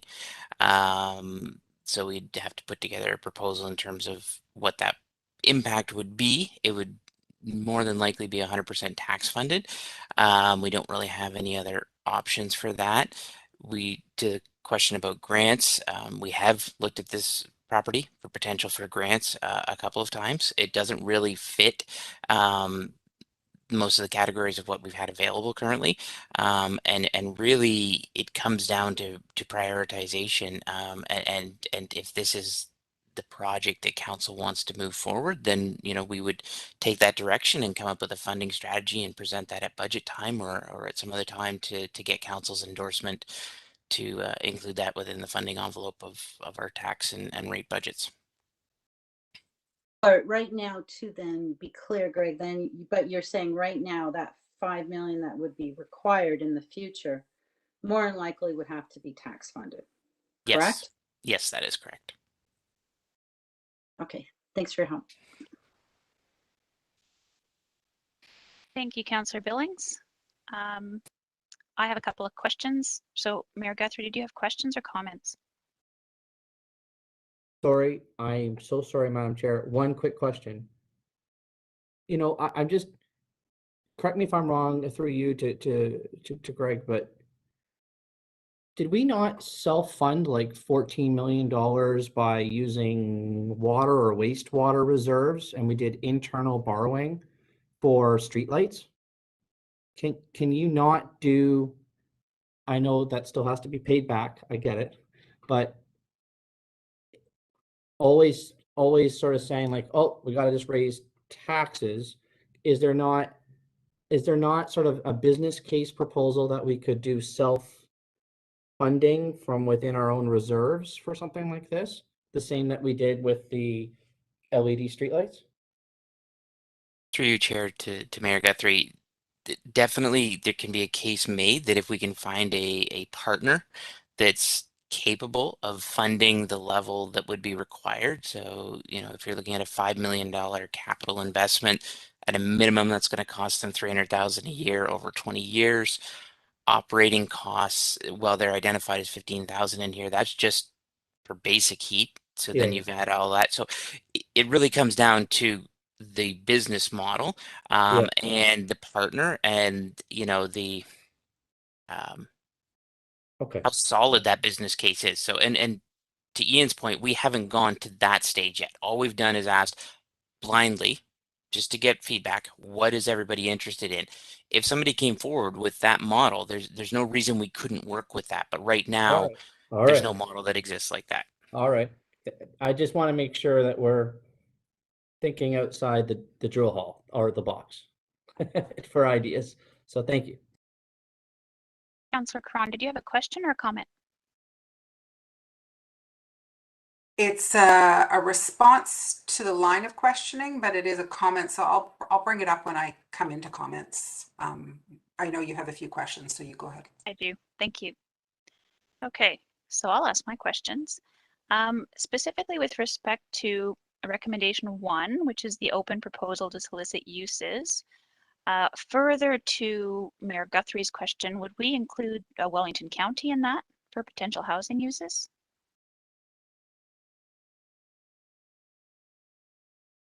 CCO Holmes? Thank you to the chair. Yes, it would be an open proposal, so we would send it out to, yes, we would be interested from receiving policy proposals from anybody who's interested. Okay, thank you. My next question is, I just want to be clear that we're not making an in-year budget decision. I'm just trying to understand the already allocated dollars. So we had initially allocated $2 million to stabilizing the drill hall. We now know that's going to be an extra 2.5, right? That's correct. Has that 2.5 already been budgeted? Through the chair, and I would look to Mr. Scott to help me with this. I think we have looked at some of our existing budgets and we have reallocated funding from those budgets to help with the drill hall project. Okay, I appreciate that. And then the 5 million for bringing it up to a usable condition, that's definitely not in the budget yet. That would be a budget decision later, right? Correct. I just want to be understand. That's correct. Okay. However, the funds to stabilize 341 Forestell Road and the Carter Farm over 3 years, that's already in the budget? Through the chair, I believe that's a reallocation as well of existing funds. Okay, excellent. So that is helpful. I have an economic development question and how we think about the market sounding. How do we make sure if we bring a whole bunch more community space online? I heard Councillor Downer's comments. I think they're really interesting. How do we make sure we're not cannibalizing other public, nonprofit, or private spaces like the River Run or the library or 10C or the Youth Music Center? So how do I make sure that we're not using public funds to compete either with our own or other spaces that are available right now?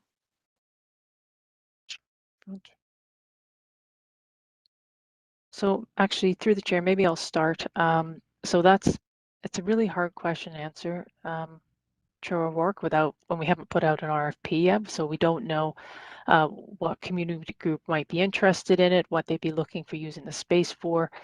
So I guess it would depend on what they're looking for and if that matches or competes with anything else that might be in the downtown. So, anybody that we, right now, as the way the motion says, we'd be looking for a community group that would be able to balance the cost of bringing the drill hall up to an occupancy standard. And then we'd have to balance that with the community benefit as well. But maybe I'll ask DCO Clackbush to chime in. Sure, and to the chair, I think just the additional commentary that I'd add is that agree with your comments that would be part of what we would want to do, as I think some of that cultural master planning work that Councillor Downer alluded to, because we have publicly funded amenities already, and we want to make sure that we're not diverting activity from one to another and thereby destabilizing another organization like the Guelph Youth Music Centre that relies on that activity.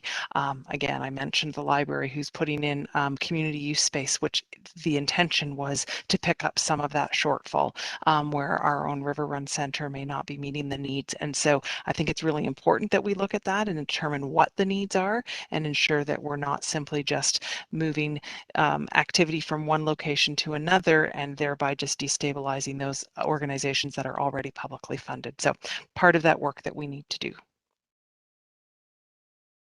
Thank you. I appreciate that. And then just one last question on that fourth motion, just with respect to the timing. The timing of the next report is Q4 2022. So the intent of that is to come back in the next term of council. Is that correct? To the chair, usually we bring our reports back in Q3. It just gives us, Q4, because it gives us an opportunity to get through the construction phase, the construction year, and to be able to show you what we've done and show some progress. So it's usually every October. Okay, I appreciate that. Okay. Any other questions before I go to comments? And I know, Mayor Guthrie, and then I know Councillor Caron has some amendments. Mayor Guthrie? Thank you. Just through you, Madam Chair, 2 questions. One is back to Councillor Downer's point of view in regards to like how could this fit in hypothetically to like parks and recreation master plans? Because if we find a use for it, could we also identify the use to then be funded through some development charges? So could you take that away as an idea as well? So it's not all like, oh, it's a $5 million debt or something. Like maybe if the end use is community use, but it's through Parks and Rec, then maybe we can use some money from DCs towards what's happening there. Could you, or am I off base on that?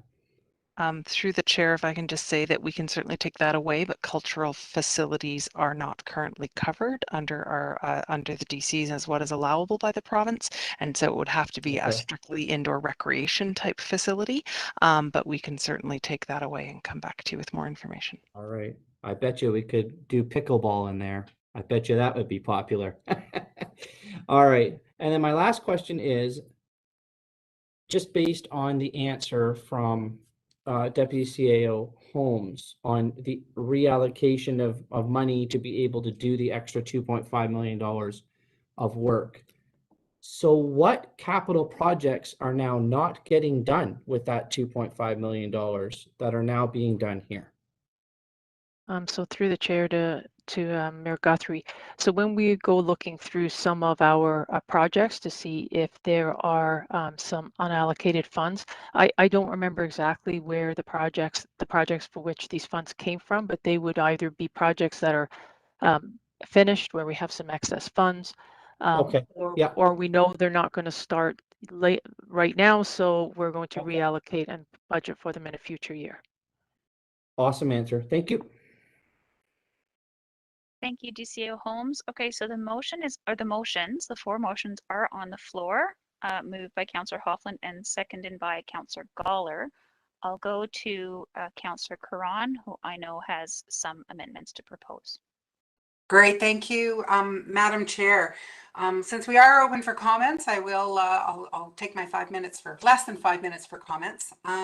The first is there's some really great work here. I mean, there is a recognition, and the market sounding study really shows that 50 community groups are willing to collaborate together and make this into a spectacular investment in our downtown.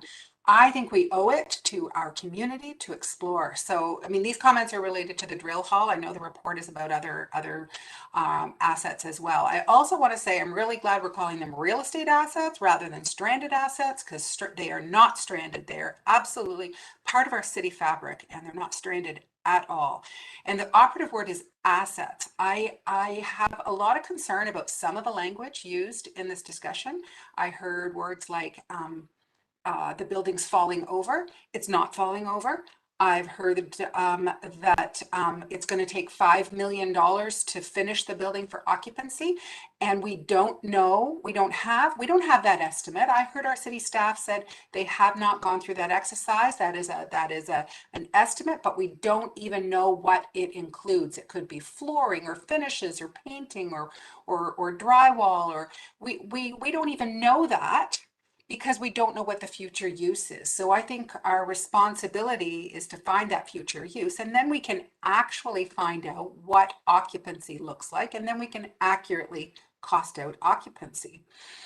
But costing out occupancy means that that future use has to be found. And there are lots of ways to fund that. There are community bonds, which is what 10C has done. Depending on who those community groups are, whether they collaborate, I do believe that there are funds out there. There are grants. There are, depending on whether or not there's even a city synergy. There has been funding for arts and culture spaces in the past.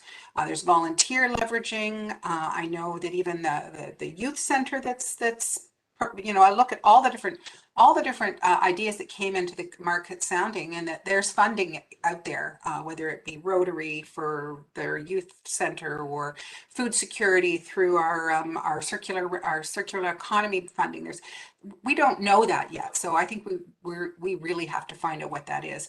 When it comes to our heritage assets as well, we have an obligation to restore public trust. I think public trust and our ability to steward our heritage assets was lost in the past week, and I'm not going to rehash that debate, but we have to rebuild that public trust, and we have an opportunity to do it by making sure that we steward these buildings in our care.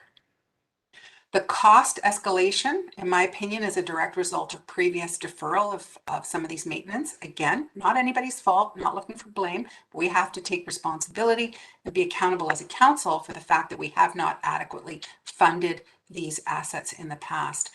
Lastly, heritage conservation is embedded in our city's official plan. It's in our strat plan. It's in our city's vision. It's part of our identity. And there's so much evidence out there. Heritage Resources Center at the University of Waterloo reports. I'd be happy to send them to staff and council. So much evidence that investment in heritage conservation has bona fide ROI. It has economic development, return on investment, tourism, new investment, new building in and around, sense of place, and the stability of assessment value of all adjacent properties. So in my mind, these are not expenditures, they are investments in our future. I'm really inspired by the community response. A lot of them have synergies to them. So I strongly want to advocate for the retention of the building in public ownership. And one of the reasons is that this land was part of the original market lands that was gifted to the citizens of Guelph, supposedly in perpetuity by Galt and the Canada Company. Gradually, it's been sold off over time. It's now back in public ownership, and it needs to stay there. So I have 4 amendments, Madam Chair, that I previously circulated to my colleagues and to clerks. I don't know if they're ready to go up there or not, but the first is that at the end of Clause 2, upon completion of the stabilization, the drill hall shall be secured as is until suitable community use is found, period. I'd like to remove the clause about financial viability without the need for additional city funding. And the reason for that is not that I would support millions and millions of dollars in additional funding.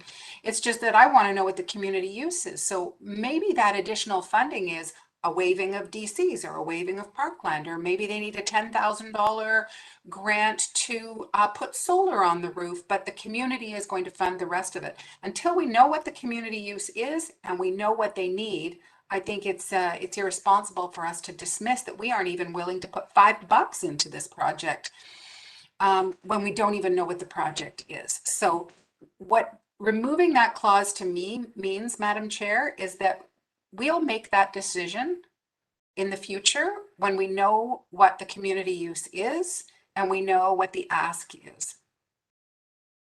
And then we can say no or yes, but to completely eliminate even putting a buck into this project at this stage, I think is really cutting off our nose to spite our face. And I think we need to leave that open. So that's amendment number 1. I don't know, Madam Chair, if you want to do me to put all 4 on the floor, or you want to do them one at a time.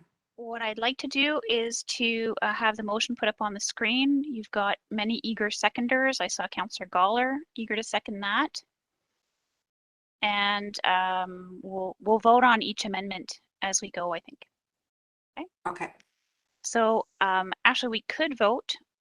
No, we'll do them as a package, I guess. Okay. So the amendment proposed is to remove the words "that is financially viable without the need for additional city funding" to the second resolution. Okay, I saw Councillor Galler who seconded that. If the clerk can take that down, I'd appreciate it. And then I can go to my colleagues for any questions. It has been seconded, so any questions on that motion? I see Councillor Alt has a question. Thank you, Chair O'Rourke. It's actually a comment, which I think is appropriate at this point. I think that the motion is very well founded. It would be exceedingly reactionary of us to limit putting any funds into a building which might need enhancements of any kind for the purposes of stabilization in the future. It strikes me that the common sense approach to this is to stabilize it and address the costs, as Councillor Cron said, as they come up. I have a question for the mover. If there are no other questions. Councillor Caron, I'm just wondering whether you had considered leaving the words "is found that is financially viable." And so again, I mean, I'm totally open to hearing whatever the proposals are, and we could determine it at that point in time. But I'm just wondering if you had considered leaving that clause in, because I mean, clearly it does need to be somewhat financially viable. I'd prefer to leave it out because we want this process to be open-ended. Those community organizations may want to collaborate and synergize with other organizations, and they might want to apply for funding from outside agencies or groups like Lions or Kiwanis or Rotary. And so we don't know about the financial viability of the proposal until they are able to go out and do that good work. So again, I'd like to leave it open, and then it would be up to us later, once a proposal is before us, to decide whether or not their business case is sound. Okay, I appreciate that. I saw Mayor Guthrie's hand go up. Do you have a question, Mayor Guthrie? No, ditto to Councillor Cron's comments. Okay, then I would like to call a vote on the motion as amended, the amendment. All those in favor? Okay, so I see Councillor Caron, Mayor Guthrie, Councillor Galler, Councillor Alt, Councillor Downer, Councillor Hofflin, Councillor Salisbury, and Councillor Gibson, so Corey Gordon and myself. And those opposed? Opposed are Councillor Billings, Councillor Gibson, Councillor McKinnon, and Councillor Bell. So that amendment passes. Thank you. Then the next amendment, and I apologize for talking so fast. I know we're on a timeline here. The third clause, that staff proceed to stabilize 341 Forestdale and Carter Farm over the next 2 years, and that's a change from the original recommendation of 3. Reason being, cost escalate. Deterioration. These are repairs that have been needed for well over a decade, and the longer you wait, the more deterioration, the higher the cost. I believe that the estimate was $100,000 over 3 years, so I'm suggesting $100,000 over 2 years. Councillor Alt, I see your hand went up. Is that to second? Second, but I also have a question for staff.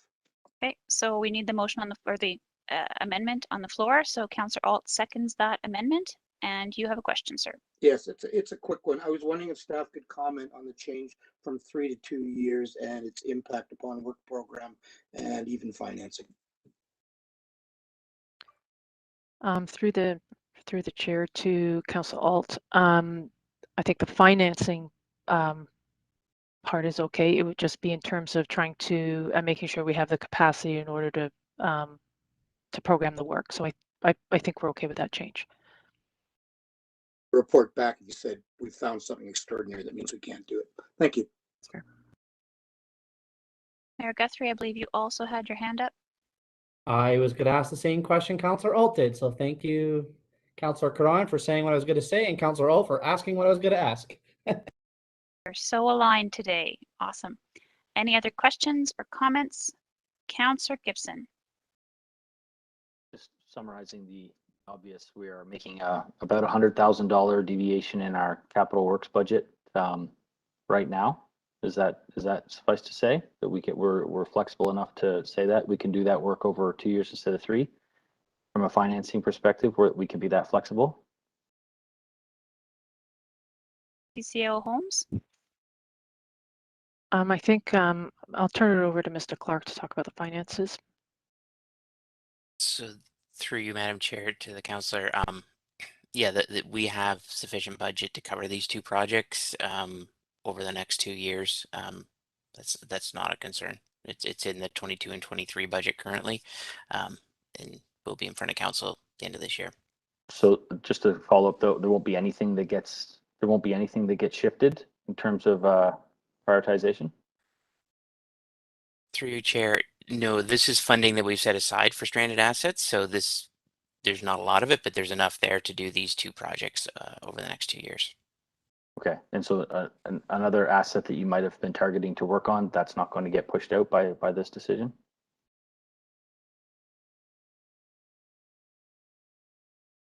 No, I don't believe so. Okay.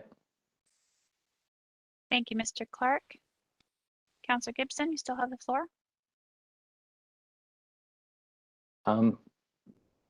That's fine. That's all right. Thank you. Any other questions? So I have one for DCO Holmes or for, I suppose, DCO Holmes. So we have the funding in place, but we have heard and we have for the last several years not been able to complete the infrastructure work because of sort of human capacity to get to that work. So we have the money. Are we physically able to do that work in 2 years instead of 3? You're still on mute. Sorry, through the chair, to the chair. So these are small enough pieces of work that we can probably try to bundle them together. And as long as the financing is okay in terms of where we're getting that funding stream from, then we'll make it work over the next couple of years. Okay, thank you for that clarity. It's really helpful for me. I see no additional hands, and so I'd like to call a vote on the proposed amendment to go from 3 years to 2 years. And all those in favor, if I can see your hands on the screen, please. All right, I see Mayor Guthrie, Councillor Billings, Councillor Hoffland, Councillor Downer, Councillor Gibson, Councillor Bell, Councillor Alt, Councillor Salisbury, and Councillor Gordon, Councillor Caron, and myself.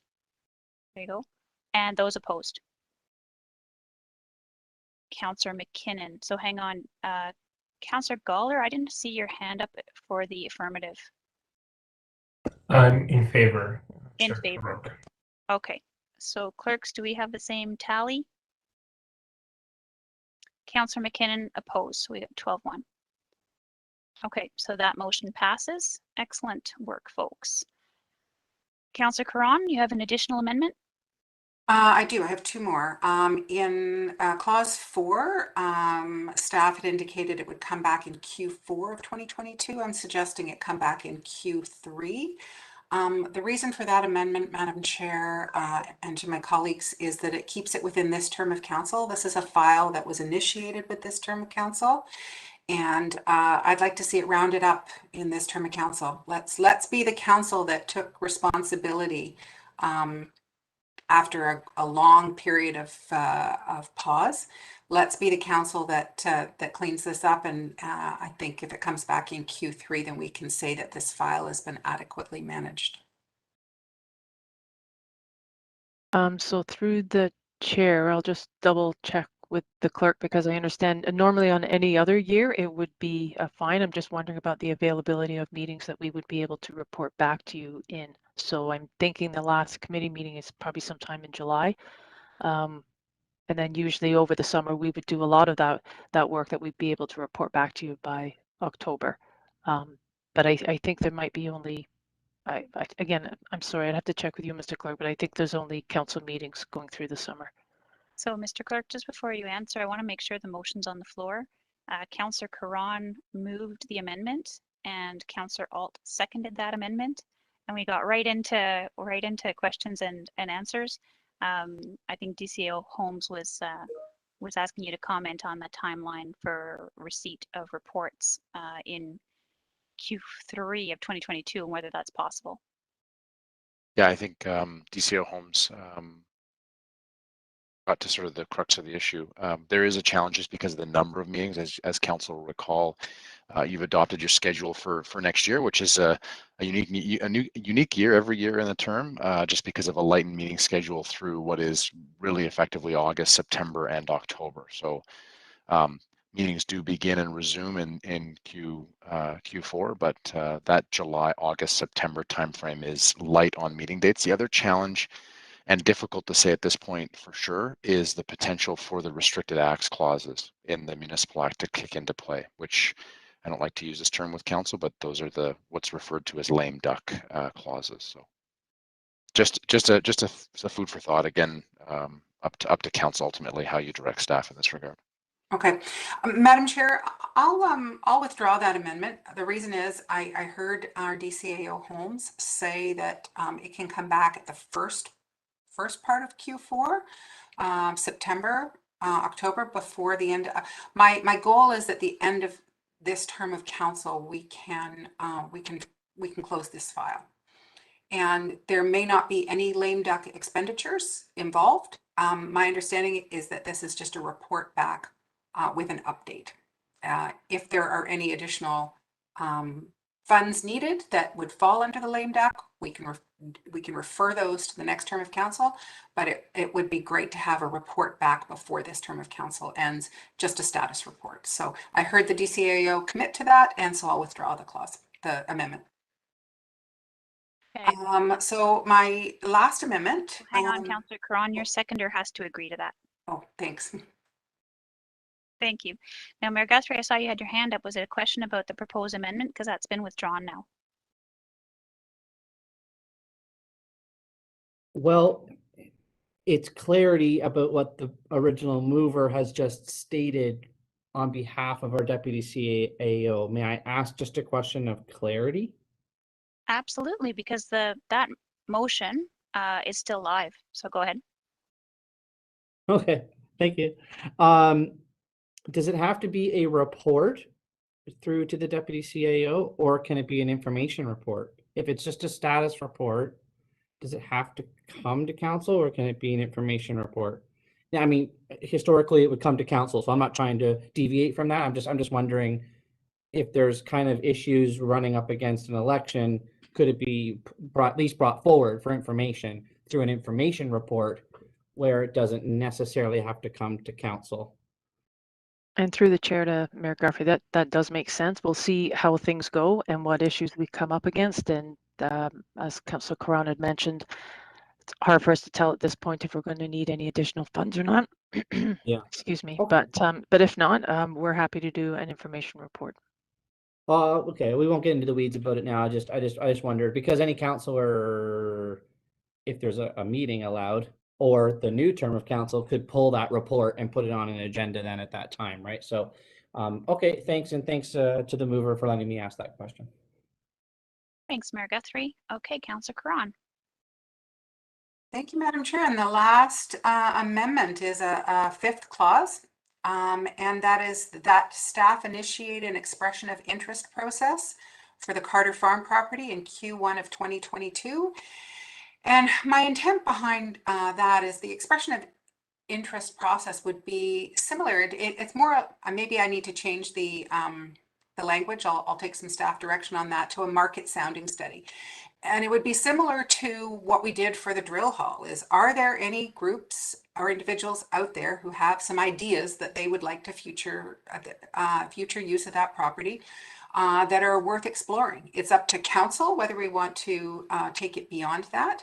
I know there are 4 community groups that have contacted me over the last 10 years about potential use of that property. I have forwarded them at each occasion to staff. All of those were low impact or no impact uses that would not jeopardize, in my opinion, again, up to us to explore further the waterworks use of the property. They're all public groups, and I'd be happy to name the groups if staff want me to, but they've got them all in email. And then again, I go back to the principle of we can't make a decision on something that if we haven't explored it. We need to make fully informed decisions. So in the report, we talk about moving the house, removing trees. We don't know that those are the only options because we have never explored, really. We've never taken the opportunity to have a market sounding for low impact or no impact uses that our staff are willing to, and I know our staff are willing to explore them because they've said, oh, that's something that we can explore in the future. Well, the future is here. The future is now. So let's get this market sounding study for Carter Farm out. We know that there are daily eyes on this property because our city staff are out there every day. Our staff are there. We know there's access to the property because they access that property every single day. The property is not at risk. And we need to move forward. We all know from experience that adaptive reuse is the best way to preserve and conserve our heritage.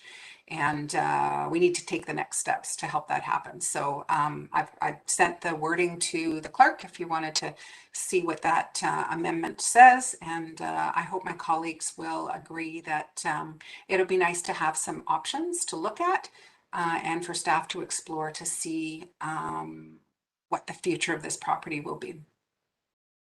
So, Mr. Clerk, if you could put that up on the screen, and then I will need to see if we have a seconder for that motion. And I see Councillor Gordon will second that yet to be revealed motion.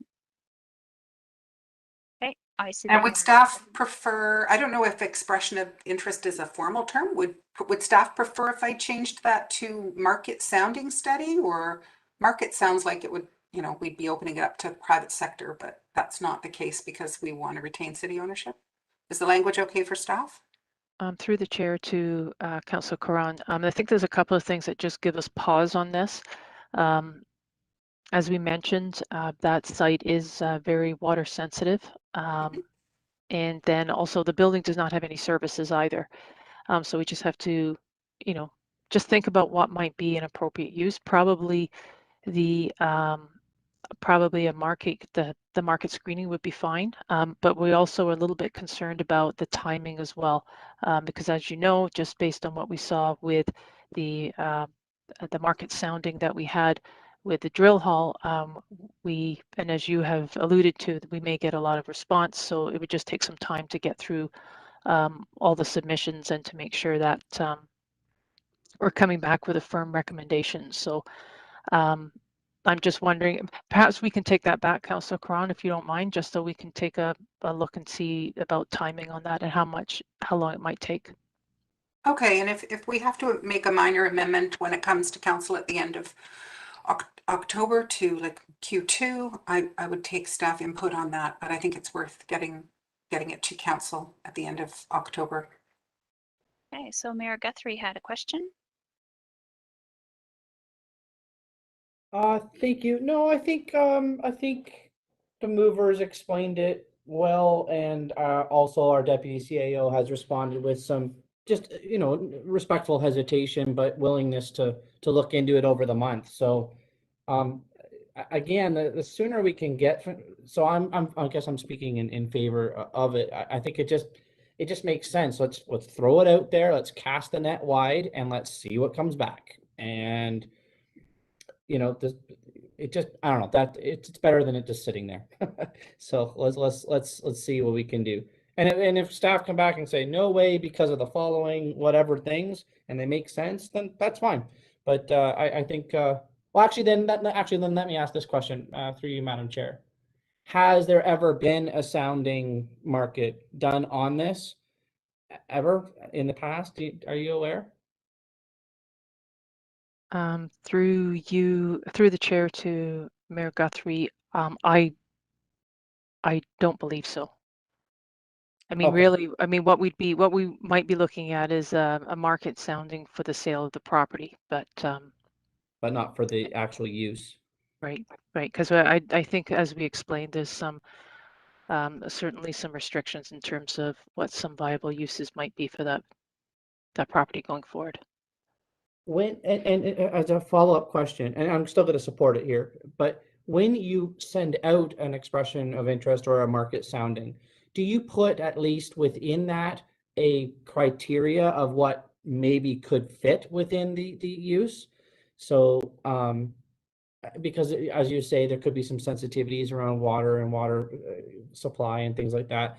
And so you know, does the market sounding go out with some parameters built into it so the respondents would know that they could maybe fit within these kind of boundaries? Yeah, so when we put the market sounding out, through the chair to you, Mayor Guthrie, when we put the sounding out, we want to make sure that people aren't wasting their time without knowing the full all the information that they can about the property that we're putting out there. So we'll make sure we put all those parameters into our sounding study RFP. Okay. Okay, sounds good. Thank you. Councillor Gibson, did you have a question? I saw your hand was up. Yeah, thank you. Through you, Chair O'Rourke, to Ms. Holmes, you mentioned just wanting to have a little bit of time with the how fast you bring the report back to council or the timing of the report. Councillor Caron's motion specifically speaks to a time and date for that timeline. Is anything precluding Councillor Caron from bringing this motion forward at the end of the month? Once you've had some back and forth, then are allowed the time to smooth out the wording and sort of get comfortable with it? Yeah, through the chair, Councillor Gibson, all I wanted to do is just make sure that from a capacity point of view that we're able to make sure we do this market sounding and make sure that we have enough time to go through it properly and report back. So it's really just making sure that we've got the capacity and that we've got enough time to make sure that we're able to report back to you. Right. So I guess the decision point though is probably closer to the end of the month after you've had a chance to respond to that, or because if we vote on this now, we'll be changing it at the end of the month, possibly. Possibly, yes. You'll be asking for those changes if you can't do it, or would you like to stay vague right now? We might be. I'm not getting anything from staff at this point because we've only received these motions just this afternoon. So we just like to take it back and just make sure that we're okay with the timing of it. Okay. So from that perspective, I might want to advise the mover that maybe the timing is the end of the month for this motion. Once you've had a chance to go back and forth with staff. If I vote yes now, I'm putting the pressure on staff to make it work. Sorry, Councillor Gibson. Councillor Gibson, could you just repeat your last sentence? You said if we vote on it now, we're putting pressure on staff to make it work, and then you froze. So can you just repeat that? Yeah, no problem. Please? I just want to avoid the obvious issue of at the end of the month, staff come back and say, we don't think that timing is possible, yet we have a motion that's passed and we're having to amend it or change it or having to take another vote on changing it at the end of the month from a timing perspective. I just rather not have to deal with that at the end of the month. I'd rather just deal with it once, if that's okay. Okay, that's a fair point of view. Councillor Gibson, did you have other questions? Nope, I guess just my advice to the mover would be that let's just vote on this motion once with staff's concurrence.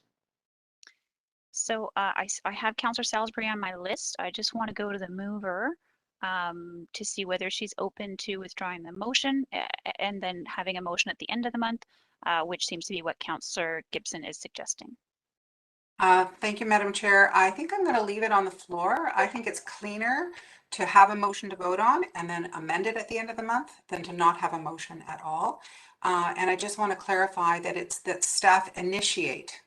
It doesn't mean that the expression of interest has to be concluded and reported on. It's just to initiate. So, you know, if it gets sent out live on April 28th, staff have initiated it in the first quarter. So I'd like to leave it on the floor and we can amend it after I've had some opportunity to collaborate with staff on timing. Fair enough. Thanks for that response. Councillor Salisbury. Thanks, Chair O'Rourke. I had asked on previously if we had a terms of reference for this kind of thing, but I don't think I actually asked if we do have that type of a terms of reference for defining community value. I mean, is there with regards to some of the granting we have, we must have some type of terms of reference, and I'm just curious if that'll come into play for this. DCO Holmes, are you able to answer? Sorry, so through the chair, my understanding is that we do not have a terms of reference at this point. I don't know if Mr. Scott has any more information.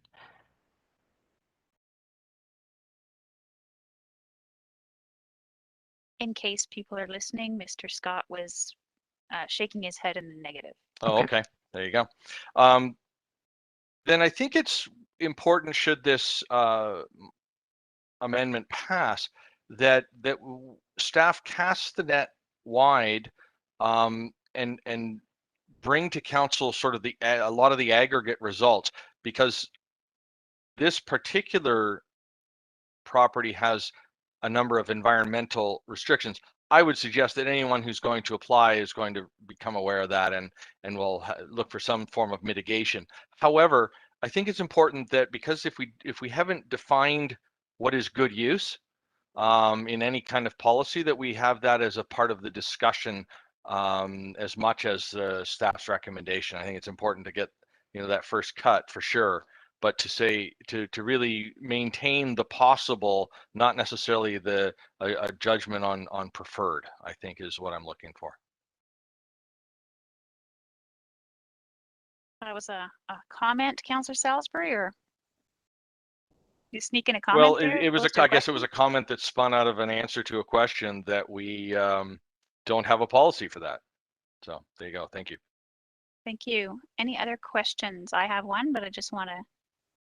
Mayor Guthrie. Thank you. Through you, Madam Chair, to the mover. I just look. I have no problem admitting this out loud. You're a bit more knowledgeable on these aspects than I am, and that's fair. We all have our strengths, right? So, is this the only one? I want to make sure we're not, like, a year from now going like, we should have done a sounding board on this property. And so I'm just wondering, are you aware of, or is staff aware? And if you want to take this month to work with staff and staff can get back to us, that's fine. But is this the only one? Through you, Madam Chair, it is the only one where a future use has not been identified. When it was decommissioned, it was a residential property and it did have a tenant up until 2003, when the city made a decision at that time that it didn't want to be in the landlord business. And the property became untenanted. At that time, the city committed to finding an adaptive reuse. That was a discussion with the Puslinch Township Council, because it is actually located within Puslinch Township. I was at that meeting, and the city committed to finding an adaptive reuse, and we've been sitting on it ever since. So that's why I'm bringing it forward 18 years later. Wow. And you were only, what, 15 at the time when you went to that meeting, right? All right. Thank you, Madam Chair. All right. I have a question for DCO Holmes. Can you help me understand what it entails to do that market sounding? and whether we have staff capacity to do that. And I'm just thinking of the one that we just looked at in our package today. It's 86 pages, and obviously it was done by a consultant, and obviously it's a lot of robust work. So can you help me understand whether the scope would be similar? I'm guessing that properties aren't at all comparable, but what does it mean to say, yes, proceed with this work? So maybe I'll turn it over to Mr. Scott. He can give you some detail. You're right. I mean, the parameters and the properties are a little bit different, but the process is probably similar. So he can give you an idea of what we had to do in order to get that sounding study done for the drill hall. Yeah, through you, or to you, Chair O'Rourke. The market sounding study, in essence, is, you know, reaching out to the market to determine if the property is marketable, I guess, for lack of a better term. And so I don't think a market sounding study is what we're looking for here in that sense. You know, expression of interest may be the better term that's used in the motion. And the process really is going through and gathering all the background information, looking at, you know, looking at all the restrictions of the site, the history, you know, the condition of the building, any other information that we can provide to these people, and then going out and putting it out. And so for the drill hall market sounding, the consultants really aren't used to doing community use as part of a market sounding. So we kind of had to adapt, and the city had to lead the charge on finding, you know, community user groups that would be interested through the online survey, reaching out, putting it out in the news. So I'm envisioning that all those steps would need to be taken again for this property here. So I appreciate that. Could you help me understand how long that takes, how much that costs, and whether we could just go to those community groups that have already expressed interest? I know that we want to be fair and cast that net wide. I'm also hearing that the city has no real interest in completely letting go of that property, right? Because there is a potential use for it. So can you just give me an idea of what the scope of it is? Even to gather background information and kind of put it together in some sort of form takes a few months at least. If you have the information, just to put it in a package that's easy to digest, easy to be palatable, I guess. There's, especially on this property, there'd be a lot of information that we would need to go through. And then I think we need to come up with how long it needs to be, you know, out there, how long that net needs to be cast to come back, and we might need to hire a consultant to do this work as well, right? So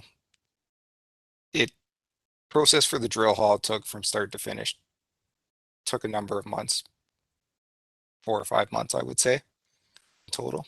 We'd probably be looking similar. Okay, thanks. I appreciate that.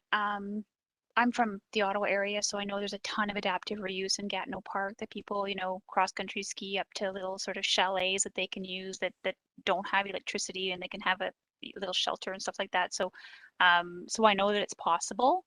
I'm a little uncomfortable with the motion with no real understanding of the impact on staff or cost for that motion. And I'm sort of siding with Councillor Gibson here in terms of I'd like to vote for it at the end of the month, knowing a little bit more than I do today. So thank you for that, but I completely understand the intent of the motion and support that. Any other questions or comments before I call the vote? Councillor Karan? It's mostly a comment that we've had building assess. We've got all the information between Heritage Guelph and all of the information that was collected to do the real estate assets report. A lot of that information is available. I know it needs to be packaged into something that then would go out to the public for the EOI process. But again, the motion is that staff initiate, not complete. So we can work with staff at the end of the month to ensure that that they can fulfill the motion before it comes to the meeting at the end of October. Thank you, Councillor Karan. Any other question, comment? Okay, I will call the vote on that fifth motion that Councillor Cron tabled. All in favor? I see Councillor Cron, Mayor Guthrie, Councillor Alt, Councillor Goller, Councillor Downer, Councillor Hofflin, Councillor Salisbury, Councillor Gordon are in favor. And those opposed? I've got Councillor Billings, Councillor Gibson, Councillor McKinnon, Councillor Bell, and myself at this time. So that carries. Councillor Caron? This isn't another amendment, Madam Chair, but I wonder, well, maybe it has to be direction to staff. I don't know. But I would like staff to go out and communicate with the 50 groups who responded to the market sounding study for the drill hall and let them know that this agenda item is on the October council meeting. Does staff need direction for that? In which case I'll put clause 6 on the floor, and if staff does not need direction on that, I will leave it as is and we can vote on the main motion. Point of order, just for one, respectfully, Madam Chair. I thought we were told that all those 50 groups were anonymous. So how would staff be able to even do that? I just don't think that the motion could be in order based on the information we were told. You know what? I jumped in. I think staff should have answered that. I will mute. Go back to Councillor Cron. So can staff answer that question? I'm going to guess that there was an initial mail out to a certain group and they just don't know who the respondents are. But DCO Holmes?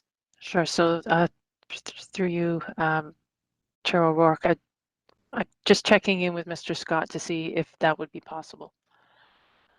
I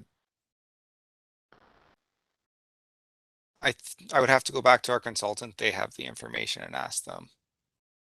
We do know the names of some of the community user groups. I'm guessing through the survey we would know the name of all 50. We just don't know who provided what response.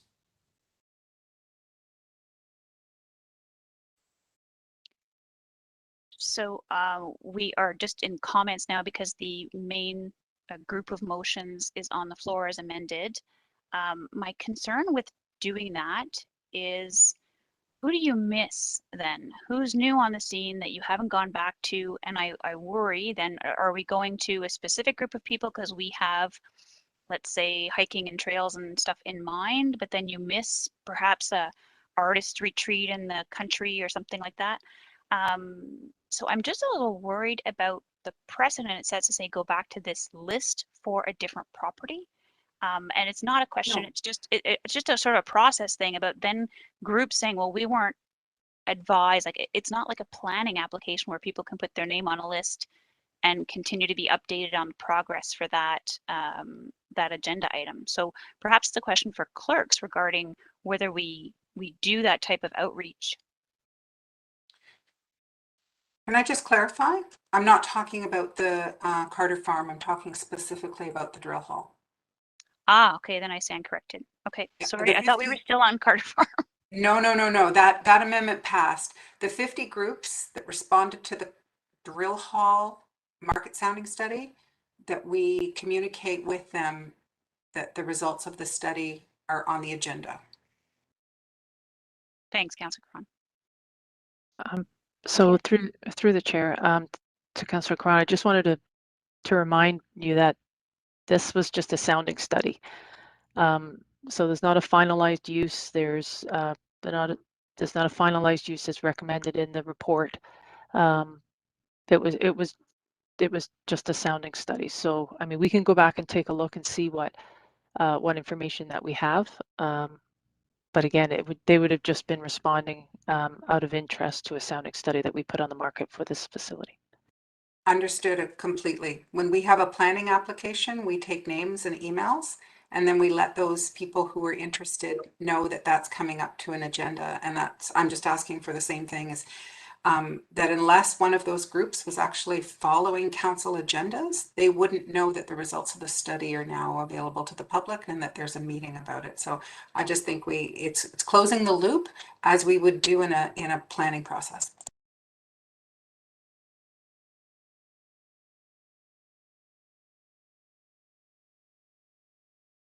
Okay. My question to staff then is, do you need direction for that, or have you answered when Mr. Scott said we'll go back to the consultants? They definitely have their first email to the broader community. They definitely have a list like that somewhere. And so perhaps I'm looking for clarity on whether you need more direction. And then I also have a question for clerks, because my assumption is that there is a process like that for planning. I'm not sure there's a process like that for any other agenda item, including information items. So that worries me a little bit. I totally understand those who participate in this market sounding, but I don't think that we can start following up on lists of all people interested in all aspects of council business. So through the chair, to the chair, we don't need direction. We'll just, we know what you'd like, and so we'll see what names and information that we have through the consultant and make sure we get the appropriate notice out. Thank you. Okay, so we have 5 motions on the floor as amended. Any remaining questions? I see none. Was that a comment, Mayor Guthrie? Yes, Mayor Guthrie has a comment. Any other comments? I just want to say, I know there was a lot of heavy lifting on this, but I'm pumped about this. This is really good. This is really, I'm really excited about this. I think it was Councillor Salisbury who said something like the art of the possibility or something like that. And that's exactly what this kind of stuff is. And you know what, as a council to throw out the, this option for the public through this work on assets that aren't doing anything. I mean, we often talk, you probably hear me with a broken record say, turning underperforming assets into a performing asset. We're doing that today and hopefully ratified at the end of the month.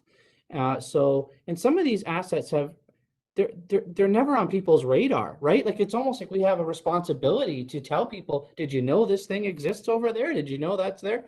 And until we tell people about it, then the art of the possibility can't even happen. So, so I just thank council for sort of wading through this, because I'm excited about it.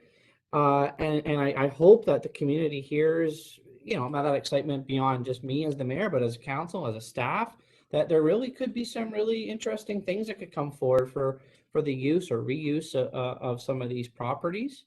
And really, at the end of the day, yes, it's a community opportunity, but I actually believe this is just fiscal prudence.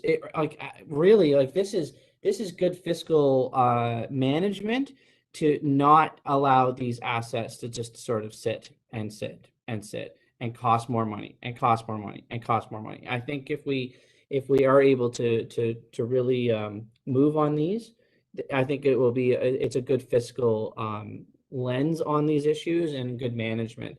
And then my final comment is just thank you to staff, because really staff, and we've said it many times, this is never this very focused asset management on these properties has never come forward in this way before. So to the CAO and the executive team and management and staff that have really pushed this, the reason why these are here is really based a lot on their work, and that's why we're having the discussion today.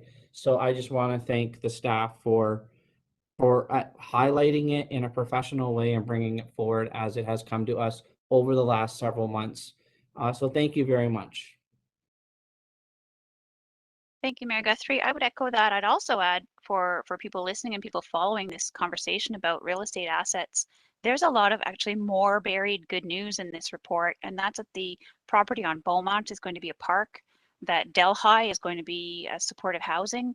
And so really in a year and a half, 2 years, there's been tremendous amount of progress on this file, which is really excellent and a job well done by staff.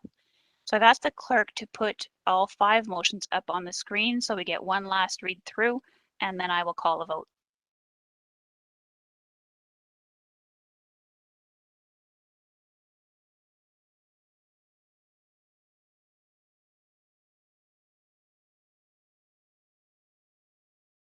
Thank you, Mr. Clerk. We've all been schooled in speed reading. I will call a vote on those 5 motions. All those in favor of the motions as amended? I see all the hands up, but let me go through just to be sure. Councillor Caron, Mayor Guthrie, Councillor Salisbury, Councillor McKinnon, Councillor Gibson, Councillor Gawler, Councillor Billings, Councillor Alt, is your hand up? Councillor Bell, Councillor Downer, Councillor Hoffland, Councillor Gordon, and myself. That's unanimous. Good work, ladies and gentlemen. That is passed. I'm the service area chair. I have no announcements. I'm going to ask staff if you have any announcements. I see none. Okay. Councillor Billings already has her hand up to move adjournment, and Councillor Hoffland is seconding that. All those in favor? I'm going to predict another unanimous vote. And I'm right. Again, there we go. That is unanimous. Have a wonderful day, folks. If you're listening, thanks for tuning in, and have a great week.